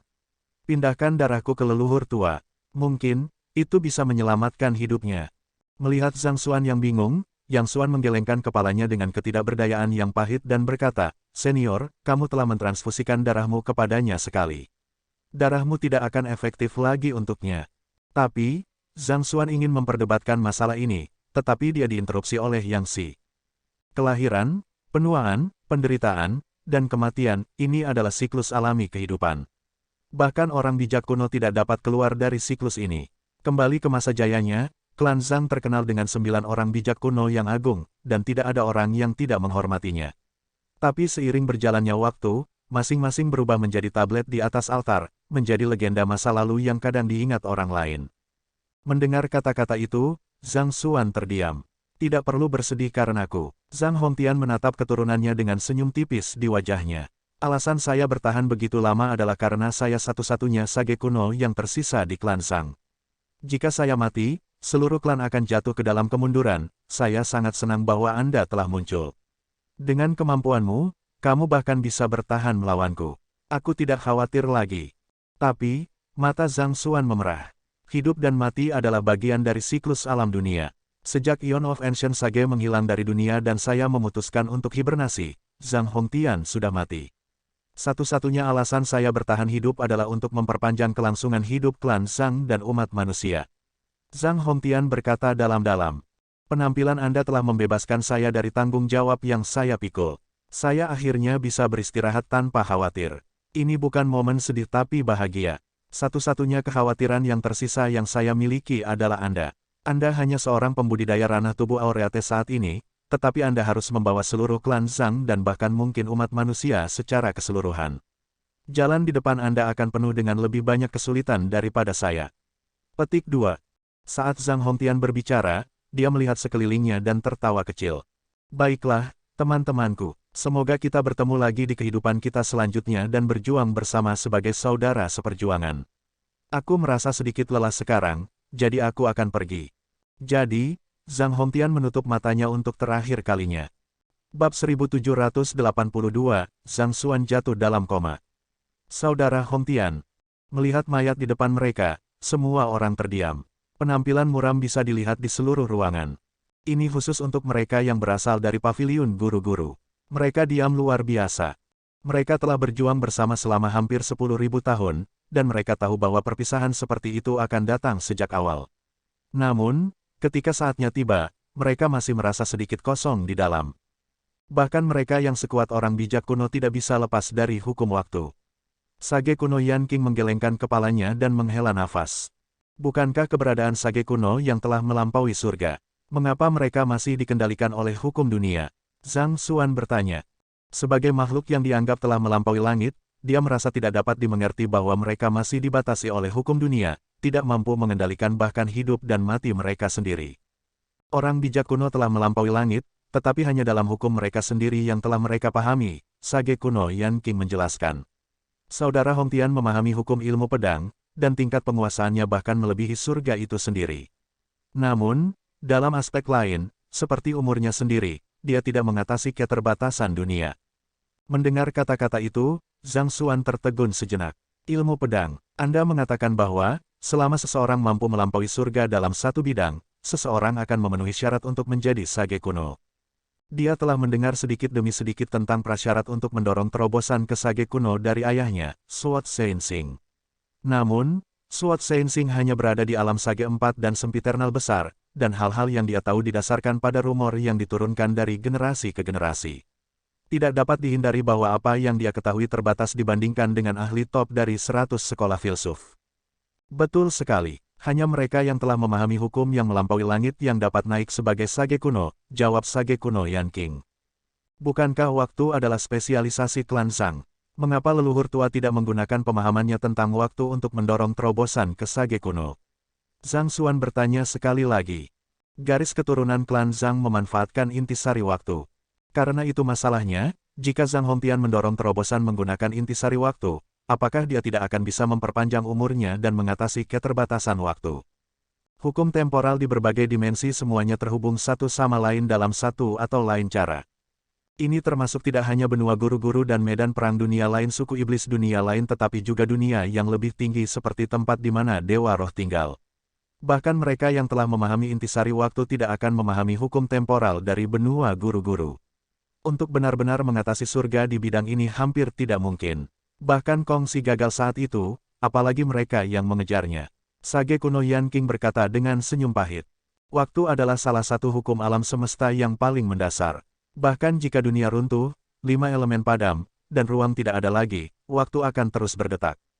Bagaimana mungkin aturan yang begitu kuat dapat dikuasai dan dikendalikan dengan mudah? Jika Kongsi benar-benar mampu memahami hukum temporal, dia tidak akan menghilang ke dalam catatan sejarah. Kamu benar, Zhang Xuan mengangguk setuju. Dia mampu menggunakan kekuatan garis keturunannya untuk mempengaruhi aliran waktu dan mempercepat gerakannya, tetapi dia tidak dapat mengubah esensi waktu. Inti dari waktu terlalu sulit untuk dipahami. Jika saya bisa memahaminya, mungkin saya masih bisa melakukan sesuatu untuk menyelamatkan leluhur tua Hongtian. Zhang Xuan menghela nafas dalam-dalam. Tiba-tiba, pikirannya tersentak. Seolah-olah gempa bumi telah terjadi, Library of Heaven's Path di benaknya mulai bergetar hebat. Ini buruk, Zhang Xuan menyipitkan matanya dengan ngeri. Sebelum dia bisa melakukan apapun, penglihatannya menjadi gelap. Putong, dia ambruk ke tanah. Senior, Yang Si bergegas ke depan.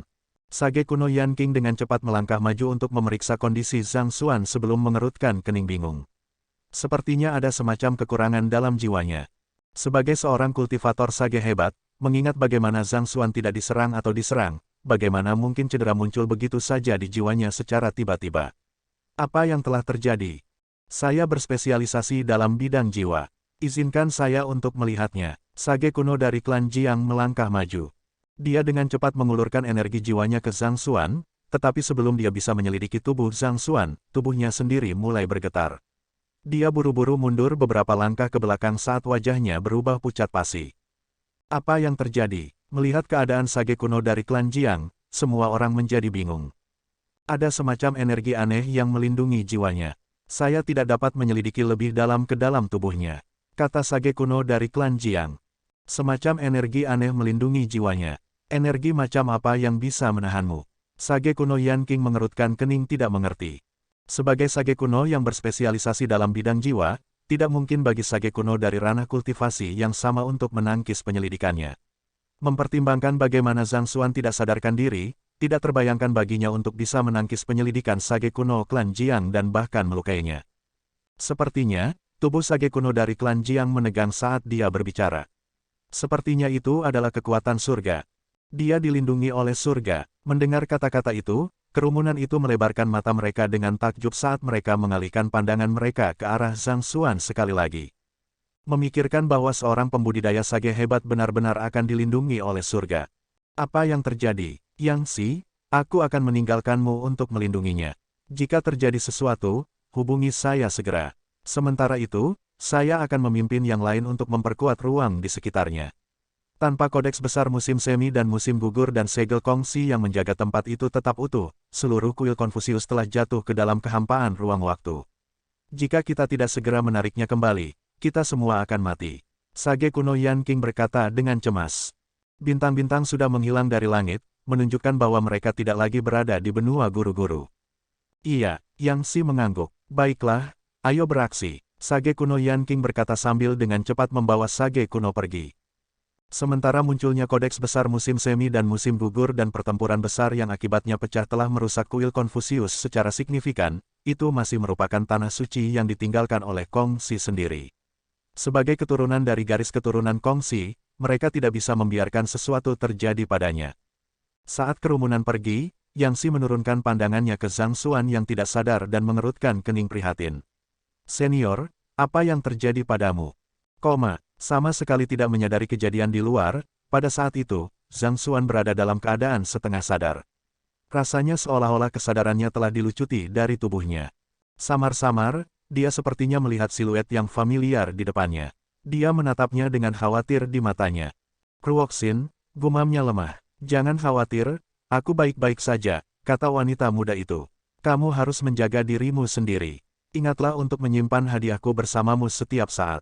Anda tidak boleh berpisah darinya bahkan untuk sesaat. Petik 2. Maksudmu, liontin itu, saya telah menyimpannya dekat dengan saya, jawab Zhang Xuan lemah. Dia mencoba berdiri, tetapi tubuhnya terasa berat seolah-olah seseorang telah mengisinya dengan timah. Sebelum memasuki kuil Konfusius, Luo Ruoxin telah memberinya liontin. Dia telah mengatakan bahwa itu adalah sesuatu yang diberikan kepadanya oleh ayahnya, dan itu akan menyelamatkannya pada saat yang genting. Sementara dia menemukan kata-katanya tidak bisa dijelaskan, dia memastikan untuk tetap dekat dengannya setiap saat. Bagus, Zhang Xuan, aku harus pergi sekarang. Artefak di perpustakaan adalah hadiah terakhirku untukmu. Manfaatkan dengan baik, aku akan menunggumu. Perlahan-lahan, suara dan siluet Luo Ruoxin tampak semakin redup, seolah-olah dia akan menghilang kapan saja. Perpustakaan, kamu tahu keberadaan perpustakaan. Tubuh Zhang Xuan menegang setelah mendengar kata-kata itu. Library of Heaven's Path selalu menjadi rahasia terbesarnya, dan dia tidak pernah memberitahu siapapun tentang hal itu.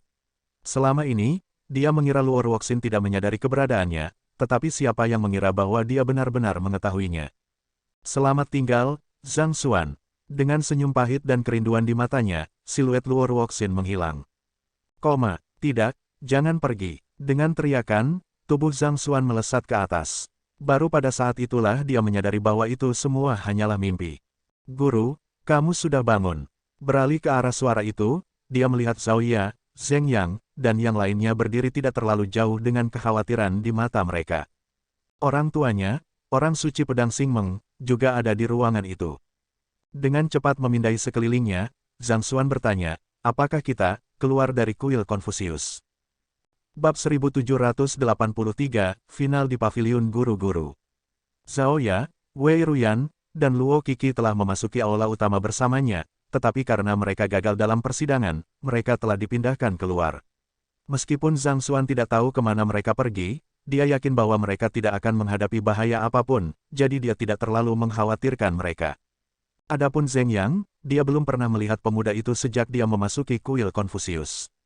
Namun, berdasarkan apa yang dikatakan Zhao Ya, sepertinya dia menemukan semacam pertemuan kebetulan. Lingkungan asing di sekitarnya dan fakta bahwa mereka semua berkumpul mungkin berarti bahwa mereka telah meninggalkan kuil Konfusius dan saat ini berada di tempat lain.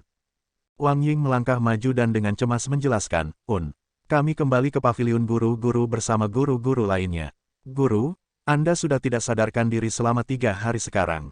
3 hari. Zhang Xuan terkejut. Dia tiba-tiba teringat percakapannya yang kabur dengan Luo Ruoxin selama tidur panjang ini, dan dia dengan cepat membawa kesadarannya ke Library of Heaven's Path. Namun, yang mengejutkannya, dia menemukan bahwa pintu besar itu telah menutupnya. Dia mencoba mendorong pintu, tetapi mereka tidak mau bergerak sama sekali. Ini mungkin di tengah-tengah upgrade, Zhang Xuan berpikir dengan tenang. Dia juga telah tersingkir saat Library of Heaven's Path mengalami peningkatan, jadi dia tidak terlalu khawatir. Kali sebelumnya, peningkatan telah selesai sebelum dia bangun, jadi dia bisa mengaksesnya segera setelah dia bangun. Namun, sepertinya dia terbangun dari tidurnya sebelum waktunya, jadi dia mungkin tidak akan bisa mengaksesnya sampai upgrade akhirnya selesai.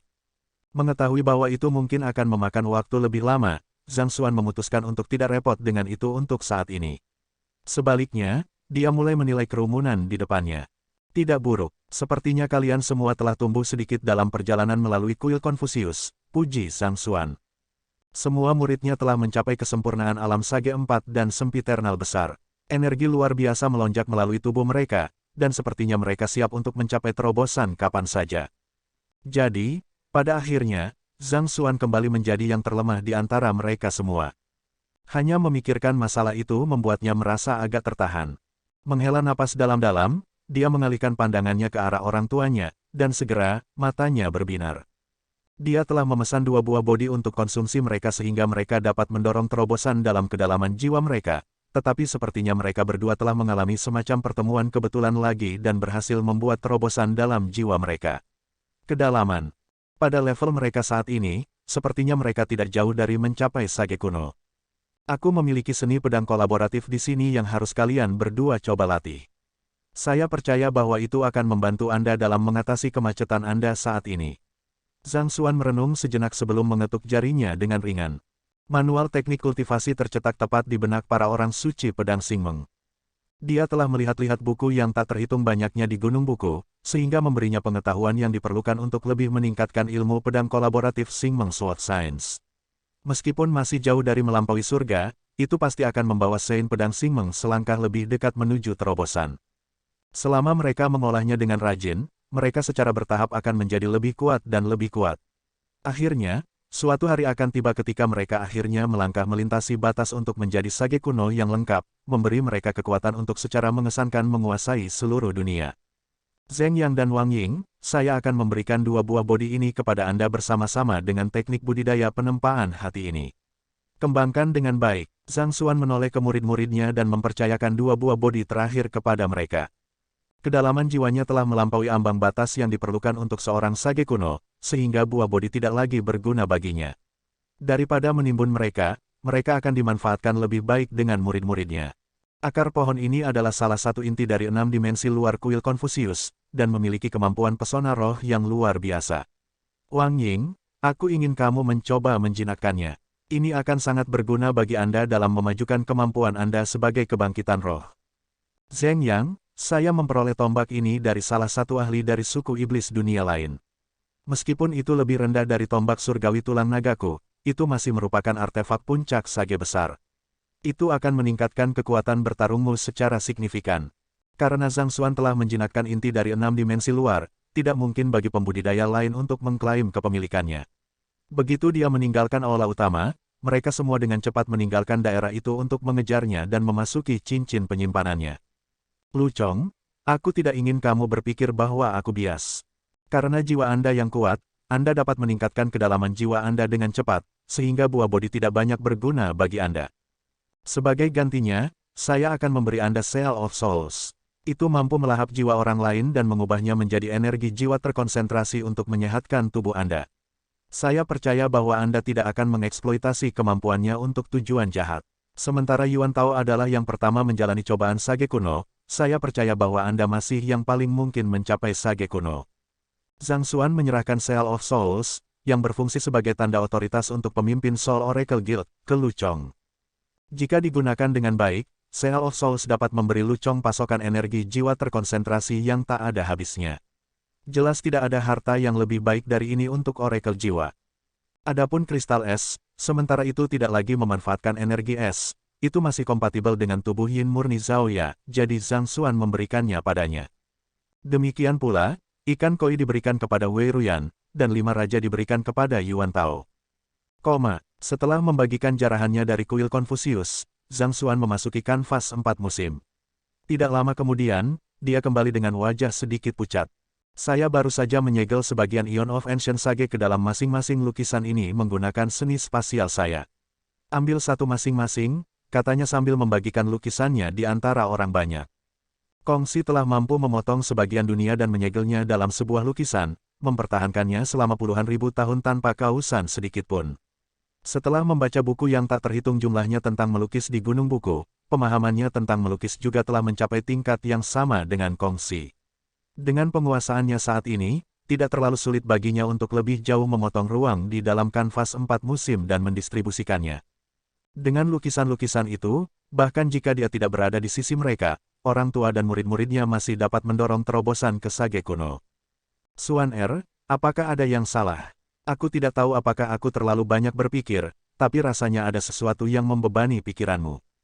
Melihat putranya tanpa ragu memberikan harta yang dia peroleh dengan susah payah di kuil Konfusius, pedang Saint Meng tidak bisa tidak menyuarakan keprihatinannya. Itu mungkin hanya imajinasinya, tetapi dia samar-samar merasa ada sesuatu yang salah. Namun, dia tidak dapat dengan jelas menjelaskan masalah ini.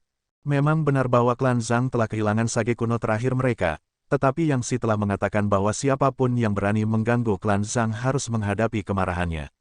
Selanjutnya, senjata putranya juga telah mencapai terobosan ke Sage kuno. Pada saat yang sama, Yuan Tao memiliki kekuatan yang sebanding dengan Sage kuno yang baru lahir. Dalam hal kecakapan bertarung, klan Zhang bisa dikatakan lebih kuat dari sebelumnya.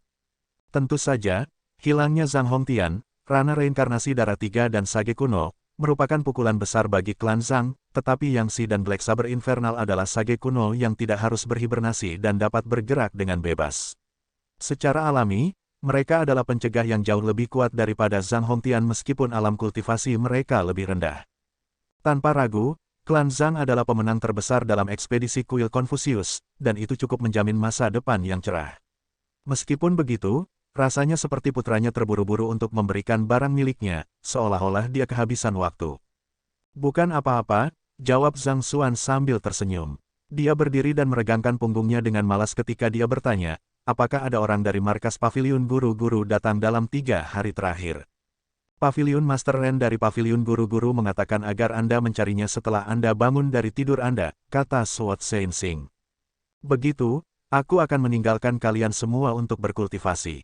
Bekerja keras dan cobalah untuk mendorong terobosan ke Sage kuno sesegera mungkin. Sementara itu, saya akan menuju ke markas Paviliun Guru-Guru, kata Zhang Xuan dengan lambaian tangannya saat dia berjalan keluar dari kamarnya. Guru, kami akan pergi bersamamu, kata Zaoya. Untuk beberapa alasan, dia merasa sedikit gugup juga, seolah-olah sesuatu yang buruk akan terjadi. Tidak ada dari kalian yang mengikutiku. Zhang Xuan menginstruksikan dengan tegas. Apapun yang terjadi, saya ingin Anda mengikuti arahan dari markas besar Paviliun Guru-Guru.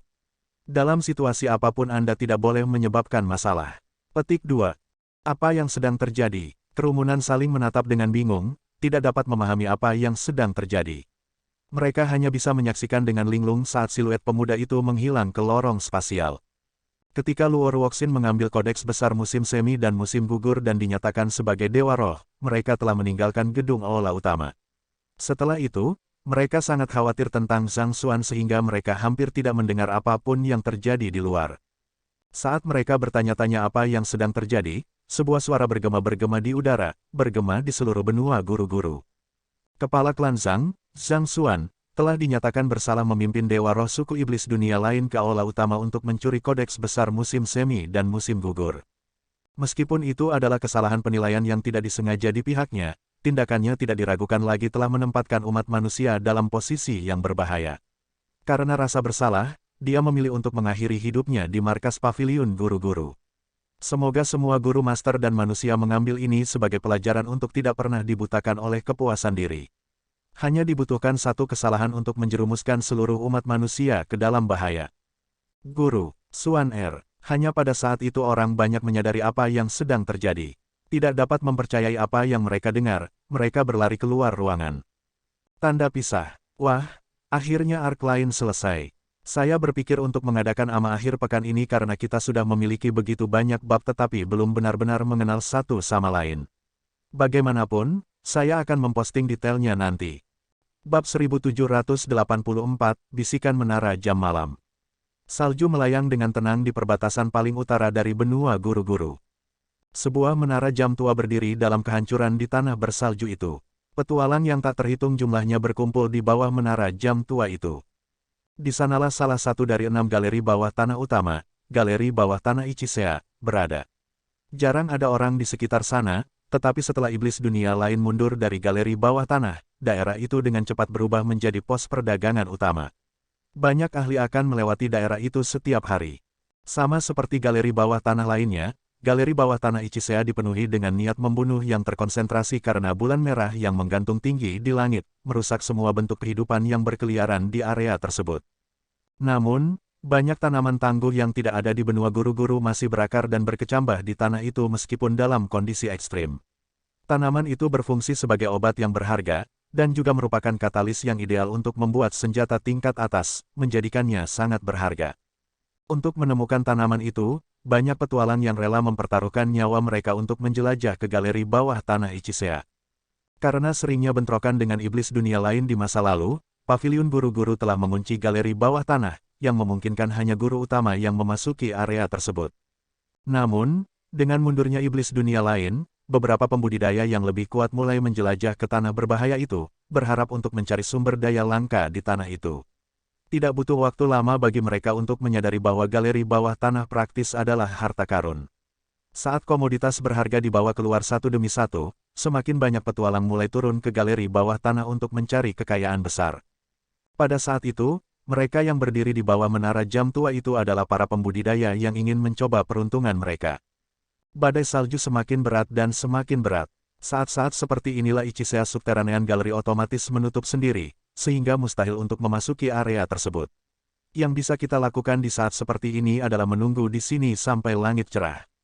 Itu tidak bisa dihindari. Galeri bawah tanah Ichisea terletak di tengah-tengah gunung bersalju, dan ini merupakan waktu terdingin sepanjang tahun. Terlalu berbahaya untuk bepergian di saat seperti ini. Bukankah membosankan duduk di sini tanpa melakukan apa-apa? Mengapa kita tidak berbagi hal-hal menarik yang terjadi baru-baru ini sehingga kita dapat membuka mata kita? Kakak Wu, kamu baru saja datang ke sini dari markas paviliun guru-guru, kan? Apakah ada berita menarik? Setelah mendengar nama, Saudara Wu, tatapan orang banyak dengan cepat berkumpul pada pria parubaya yang duduk di tengah. Pria parubaya itu mengenakan jubah panjang seorang guru besar, dan 7 bintang di lambangnya berkilauan mencolok. Kultivasinya telah mencapai puncak alam Sein 4 dan Primordial Spirit, menempatkannya di garis depan guru master bintang 7. Melihat tatapan padanya, Brother Wu membiarkan pandangannya berkeliaran di antara kerumunan dengan cara yang menegangkan sebelum bertanya, apakah Anda tahu siapa guru master paling berbakat di era saat ini? Guru master paling berbakat di era saat ini. Seharusnya Feng Ziyi, kan? Saya mendengar bahwa gurunya baru-baru ini mencapai terobosan ke Sage kuno, dan kultivasinya telah melonjak ke depan. Dia sudah menjadi sosok yang hanya bisa kita hormati. Saya pikir itu seharusnya Zhao Moxuan. Saya bertemu dengannya sekali, dan dia benar-benar individu yang luar biasa. Dia mampu memahami dan menguasai apapun dengan cepat, sehingga sepertinya tidak ada sesuatu pun di dunia ini yang bisa membuatnya bingung. Saya akan memberikan suara saya pada Jiang Feifei. Tidak hanya dia cantik, penguasaannya sebagai desainer surgawi juga telah mencapai tingkat yang luar biasa. Apa yang saya dengar adalah bahwa pertanyaan itu langsung memicu perdebatan sengit di antara orang banyak. Mereka adalah sosok yang namanya bergema jauh dan luas di benua guru-guru, dan ada banyak kultivator yang memandang mereka sebagai tujuan mereka. Tiba-tiba, seseorang di tengah kerumunan menambahkan, apakah kamu lupa, Zhang Xuan? Zhang Xuan, nama itu menyebabkan diskusi yang kuat menjadi sunyi. Saya tidak menyangkal bahwa dia adalah guru master paling berbakat dalam puluhan ribu tahun terakhir. Mungkin, satu-satunya orang yang bisa menandingi dia adalah Kongsi, namun, dia bersekongkol dengan Dewa Roh dari suku iblis dunia lain untuk mencuri kodeks besar musim semi dan musim gugur, sehingga menempatkan umat manusia dalam posisi berbahaya. Itu saja sudah cukup untuk mendiskualifikasi dia sebagai guru utama. Kita tidak bisa membiarkan kambing hitam seperti itu menodai reputasi paviliun guru-guru. Cerita yang aku dengar agak berbeda. Dia tidak bersekongkol dengan Dewa Roh. Sebaliknya, dia tidak mengetahui identitas pihak lain dan ditipu untuk melakukan penawarannya. Petik 2. Seorang guru harus memiliki standar tertinggi dalam hal nilai, prinsip, dan perilaku. Bahkan jika dia tidak tahu identitas sebenarnya dari Dewa Roh sebelumnya, dia seharusnya memutuskan perasaannya untuknya dan menghentikannya setelah mengetahui kebenarannya. Namun, dia tetap diam, bahkan tidak berusaha untuk merebut kembali kodeks besar musim semi dan musim gugur. Itu lebih dari cukup untuk menganggapnya sebagai pengkhianat umat manusia. Tidak ada gunanya membicarakan orang yang tidak layak itu. Keributan pecah di tengah kerumunan, dan diskusi semakin memanas saat ini. Hahaha, pada saat ini, seringai dingin tiba-tiba bergema di antara kerumunan, menyebabkan menara jam tua itu bergetar hebat. Sepertinya menara jam akan runtuh di atas kerumunan. Kejadian tiba-tiba ini dengan cepat menarik perhatian semua orang saat mata melesat ke arah sumber cibiran. Anehnya, orang yang baru saja mencibir tidak lain adalah guru master bintang 7 di tengah kerumunan, Brother Wu. Pada saat ini, mata saudara Wu dipenuhi dengan es, dan senyum di bibirnya telah menghilang tanpa jejak. Dia bangkit dan menatap kerumunan dengan mengesankan saat dia berkata, apakah kamu baru saja mengatakan bahwa Zhang Xi tidak memenuhi syarat untuk menjadi guru utama? Siapa yang memberimu nyali untuk mengucapkan omong kosong seperti itu? Seorang pria parubaya dengan bekas luka yang mencolok di wajahnya mendengus sebagai tanggapan. Seorang pria yang telah mengecewakan seluruh umat manusia dan mengakhiri hidupnya di depan markas paviliun guru-guru untuk membayar dosanya, apakah Anda benar-benar berpikir bahwa orang seperti itu memenuhi syarat untuk menyandang nama seorang guru besar? Sudah 10 hari sejak Zhang Xuan mengakhiri hidupnya di markas paviliun guru-guru, dan berita telah menyebar ke seluruh benua guru-guru. Kamu bertanya apakah dia memenuhi syarat? Saudara Wu menyipitkan matanya. Biarkan saya bertanya, apakah Anda tahu mengapa kita bisa memasuki galeri bawah tanah Hichisea saat ini? Bukankah itu karena kekuatan suku iblis dunia lain mundur dari galeri bawah tanah? Pria parubaya berwajah bekas luka itu bertanya. Yang lain juga mengangguk setuju. Itu karena iblis dunia lain mundur sehingga mereka berani memasuki area tersebut. Jika tidak, mereka mungkin akan kehilangan nyawa mereka dalam beberapa saat setelah memasuki tempat itu. Bahkan dengan harta karun yang tersebar di seluruh galeri bawah tanah, tidak ada yang akan begitu bodoh untuk menempatkan diri mereka dalam situasi kematian tertentu. Mundur, saudara Wu mencibir dengan dingin. Dalam puluhan ribu tahun terakhir, iblis dunia lain telah didorong mundur beberapa ratus kali, tetapi penduduk biasa tidak pernah diizinkan untuk mendekati daerah ini sebelumnya. Apa yang membuat kali ini begitu berbeda? Ini, pria parubaya berwajah bekas luka itu dibuat terdiam oleh pertanyaan itu. Dalam pertempuran selama bertahun-tahun, karena masalah pasokan dan jumlah korban tewas yang besar, kedua belah pihak telah mundur dari galeri bawah tanah di beberapa titik waktu. Namun, paviliun guru-guru tidak pernah mengizinkan orang masuk ke tempat itu. Mungkinkah ada sesuatu yang berbeda tentang retret suku iblis dunia lain kali ini? Kakak Wu, apakah kamu tahu sesuatu tentang masalah ini? Salah satu pembudidaya di tengah kerumunan bertanya. Sebulan yang lalu, saya kebetulan menerima perintah ke markas paviliun guru-guru untuk menangani beberapa masalah, dan saya mendengar desas-desus ini. Saudara Wu sepertinya turun ke jalan kenangan. Memang benar bahwa suku iblis dunia lain telah mundur, tetapi mereka mengumpulkan tentara mereka bersama-sama dalam persiapan untuk meluncurkan serangan yang menentukan. Secara keseluruhan, ada lebih dari 100.000 tentara. Serangan menentukan yang terdiri dari lebih dari 100.000 tentara. Kerumunan itu tercengang.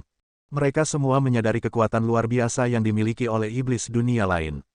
Jika mereka menghadapi begitu banyak musuh sekaligus, kemungkinan besar mereka akan menghadapi kerusakan yang tak terbayangkan. Itu dipertanyakan apakah benua guru-guru akan mampu mempertahankan kerusakan seperti itu atau tidak. Tunggu, itu tidak benar. Jika mereka benar-benar telah mengumpulkan kekuatan militer sebanyak itu, mengapa tidak ada gerakan dari pihak mereka sama sekali? Menemukan kata-kata itu logis, kerumunan dengan cepat mengalihkan pandangan mereka kembali ke Brother Wu, ingin melihat apa yang dia katakan. Mempertimbangkan betapa berbahayanya situasi saat itu, tidak terpikirkan bagi mereka untuk tidak mendengarnya sama sekali. Tentu saja, tidak ada gerakan. Itu karena seorang guru master sendirian menyerbu ke dalam kelompok 100.000 dan membunuh mereka semua. Saudara Wu berbicara dengan sorot mata penuh hormat. Orang itu adalah orang yang menggagalkan taktik suku iblis dunia lain, memaksa mereka untuk bersembunyi dan tidak berani menyerang. Dialah yang memperbaiki segel dan mengubah galeri bawah tanah dari dunia bawah menjadi negeri baru yang bisa kita jelajahi. Seseorang sendirian membunuh lebih dari 100.000 iblis dunia lain. Aku dengar bahkan iblis dunia lain yang paling lemah ada di Sein Tiga dan. Tidak tahan lagi, seseorang di antara kerumunan bertanya, bagaimana dia bisa melakukannya. Saudara Wu, siapa orang itu? Itu adalah orang yang Anda katakan tidak memenuhi syarat untuk menjadi guru utama. Brother Wu mengepalkan tinjunya erat-erat. Zhang Xuan. Bab 1785, kebenaran identitasnya. Zhang Xuan. Itu sebenarnya dia. Keheningan memenuhi area itu, dan bibir yang tak terhitung jumlahnya bergetar tak percaya. Karena seseorang yang bekerja di latar belakang untuk menyebarkan masalah antara Zhang Xuan dan Dewa Roh suku iblis dunia lain di kuil Konfusius, dalam 3 hari, semua orang di benua guru-guru mengetahui masalah ini. Tidak ada seorang pun di benua guru-guru yang tidak mencemoohnya. Di mata mereka, dia adalah seorang guru master yang gagal memikul tanggung jawabnya, sehingga membuka jendela kesempatan bagi suku iblis dunia lain. Karena itu, sebagian besar berpikir bahwa penilaian paviliun guru-guru itu adil, dan mereka merayakannya setelah mendengar putusan itu. Namun, tidak ada yang tahu bahwa kedamaian dan kemakmuran saat ini yang dinikmati oleh umat manusia, sehingga bahkan pembudidaya biasa dapat turun ke galeri bawah tanah, adalah karena pekerjaan individu yang mereka benci. Dia telah memberikan segalanya untuk umat manusia, hanya untuk dipaksa oleh umat manusia yang telah dia pilih untuk dilindungi untuk bunuh diri. Seberapa putus asa yang dia rasakan ketika dia mengakhiri hidupnya. Ketika Zhang Xuan bunuh diri, murid-muridnya menerobos masuk ke markas paviliun guru-guru dan memukul setiap guru-guru bintang 9 yang hadir. Namun, tidak ada satu orang pun yang berani membalas. Apakah Anda tahu mengapa itu terjadi? Saudara Wu bertanya. Kerumunan menggelengkan kepala. Itu karena mereka tahu bahwa mereka tidak akan menikmati kedamaian saat ini tanpa Zhang Xi. Jika bukan karena pengorbanan Zhang Xi, benua guru-guru mungkin sudah tercabik-cabik oleh perang. Petik 2. Saya tidak mengerti. Seorang pria parubaya di tengah kerumunan tiba-tiba berkata, karena paviliun guru-guru mengetahui kontribusinya, mengapa tidak mencoba menjelaskan masalah ini dan menyelesaikan kesalahpahaman? Mengapa sampai memaksanya untuk mengakhiri hidupnya? Mendengar kata-kata itu, kerumunan dengan cepat mengangguk setuju. Kontribusi besar Zhang Xuan bagi umat manusia seharusnya sudah cukup untuk menghapus kesalahan yang telah dia buat. Mengapa paviliun guru-guru masih mendorongnya ke tepi? Jika saya tidak salah, itu mungkin karena suku iblis dunia lain menarik beberapa tali di belakang layar. Dikatakan bahwa Sovereign Chen Xing dan Sovereign Chen Ling berada di kuil Konfusius saat itu, dan mereka akhirnya melarikan diri. Kemungkinan besar, merekalah yang menyebarkan rumor itu. Pada saat itu, Saudara Wu menghela nafas dalam-dalam sebelum melanjutkan. Karena berita menyebar seperti api, banyak guru master berkumpul di luar markas paviliun guru-guru, dan mereka menuntut markas untuk menyerahkan Zhang Xuan. Sementara Zhang Xuan telah memberikan kontribusi besar bagi umat manusia, itu juga fakta bahwa dia telah membiarkan Dewa Roh melarikan diri dengan kodeks besar musim semi dan musim gugur di tangan. Seandainya markas besar paviliun guru-guru memilih untuk berpihak pada Zhang Xuan, itu akan menyebabkan dunia kehilangan kepercayaan pada penilaian mereka, dan itu mungkin telah menabur perselisihan internal di antara umat manusia. Untuk menenangkan guru-guru master yang gusar, Zhang Xuan memilih untuk mengakhiri hidupnya untuk memberikan penjelasan yang memuaskan kepada dunia. Petik 2. Jika itu benar-benar terjadi, dia adalah guru master sejati. Untuk mempertahankan imannya dan mengorbankan dirinya dengan berani, itulah tanda pahlawan sejati. Dengan mengakhiri hidupnya, suku iblis dunia lain tidak akan lagi dapat mengeksploitasi masalah ini untuk mengumpulkan penduduk melawan paviliun guru-guru. Pada saat yang sama, paviliun guru-guru akan diberikan beberapa ruang bernapas untuk mengatur kembali anggota mereka dan menyingkirkan mata-mata yang bersembunyi di benua guru-guru. Tidak diragukan lagi bahwa pilihannya telah membantu untuk menghindari krisis besar bagi umat manusia, Tapi, ini terlalu tidak adil untuknya. Dia telah melakukan begitu banyak untuk umat manusia, hanya untuk menemui akhir yang pahit pada akhirnya. Kami benar-benar berhutang budi padanya. Kerumunan melebarkan mata mereka dalam kesadaran. Ini hanyalah sifat manusia. Dengan alasan bahwa Zhang Xuan adalah seorang guru utama, semua orang memberlakukan standar moral yang lebih tinggi padanya. Begitu dia melakukan kesalahan, terlepas dari apakah itu disengaja atau tidak, itu diperbesar berkali-kali lipat dan digunakan sebagai senjata untuk menghancurkan reputasinya. Lihat, bahkan orang dengan karakter seperti itu bisa menjadi guru utama. Tidakkah Anda berpikir bahwa paviliun guru-guru telah jatuh selama bertahun-tahun? Bagaimana seseorang dengan karakter seperti itu dapat memenuhi syarat untuk menjadi guru master? Namun, mereka gagal menyadari bahwa guru besar bukanlah boneka, mereka adalah manusia yang bisa salah. Mereka tidak mungkin benar sepanjang waktu, dan mereka juga memiliki keinginan egois. Reputasi tinggi dari paviliun guru-guru telah menjadi aset terbesar dan kelemahan terbesarnya. Itu dalam harapan mereka untuk seorang guru master untuk melakukan perbuatan baik, sehingga prestasi mereka sering diabaikan. Namun, segera setelah mereka melakukan kesalahan, tersiar kabar bahwa guru utama ini akhirnya mengungkapkan kepribadian mengerikan yang selama ini dia sembunyikan. Ini mirip dengan bagaimana jika seorang penjahat mutlak kadang-kadang melakukan beberapa perbuatan baik, orang akan berpikir bahwa kepribadian penjahat itu sebenarnya tidak seburuk kelihatannya. Ini adalah situasi yang sama yang dihadapi Zhang Xi. Berada dalam hubungan dengan Dewa Roh suku iblis dunia lain dan membiarkan yang terakhir mengambil kodeks agung dan musim semi dan musim gugur adalah kegagalan yang tak termaafkan bagi seorang guru master yang terhormat. Tidak ada yang bisa dilakukan Zhang Xuan yang akan membebaskannya dari kejahatan ini. Seandainya paviliun guru-guru mencoba melindunginya, mereka juga akan mendapat kecaman. Terpojok dan pergi tanpa pilihan, Zhang Xi hanya bisa mengakhiri hidupnya karena putus asa. Ini mungkin tampak seolah-olah semuanya telah diselesaikan, tetapi ini sebenarnya adalah kerugian besar bagi umat manusia. Bintang paling terang umat manusia telah benar-benar jatuh. Memang, Zhang Xi mungkin masih muda, tetapi dia mencapai apa yang gagal dicapai oleh guru-guru master yang tak terhitung jumlahnya dalam hidup mereka. Dia adalah pria yang paling saya hormati di dunia, dan saya bersedia mengabdikan hidup saya untuk mengejarnya. Saudara Wu mengangguk dengan tekad. Saya tidak tahu tentang ini. Saya pikir dia mengkhianati umat manusia. Sekarang saya tahu yang sebenarnya, saya akan melakukan hal yang sama juga. Aku tidak akan membiarkan seseorang yang telah berkorban begitu banyak untuk umat manusia reputasinya dinodai. Hitung aku juga. Kerumunan di bawah menara jam mengangguk dengan tekad. Karena dia adalah orang baik, mereka tidak bisa membiarkan dia dihina bahkan setelah kematiannya. Di markas paviliun guru-guru, Ren Qingyuan bermasalah. Yang Xi, aku tidak mengerti. Mengapa Zhang Xi memilih tindakan ini? Mengapa dia tidak setidaknya mencoba menjelaskan dirinya sendiri? Petik 2. Dia benar-benar tidak dapat memahami situasinya. Ini adalah masalah yang mungkin bisa diselesaikan oleh Zhang Xuan menjelaskan dirinya sendiri, jadi mengapa dia harus melakukan bunuh diri? Saya bertanya kepada para orang suci pedang Xingmeng tentang masalah ini juga, dan mereka memberitahu saya bahwa senior telah mengasimilasi darah sage kuno Hongtian. Kata Yang Xi. Mendengar jawaban yang tidak terduga, Ren Qingyuan mengerutkan kening dalam kebingungan. Dia mengasimilasi darah sage kuno Hongtian. Sage Hongtian kuno adalah seorang kultivator ranah reinkarnasi darah. Yang Xi menjelaskan.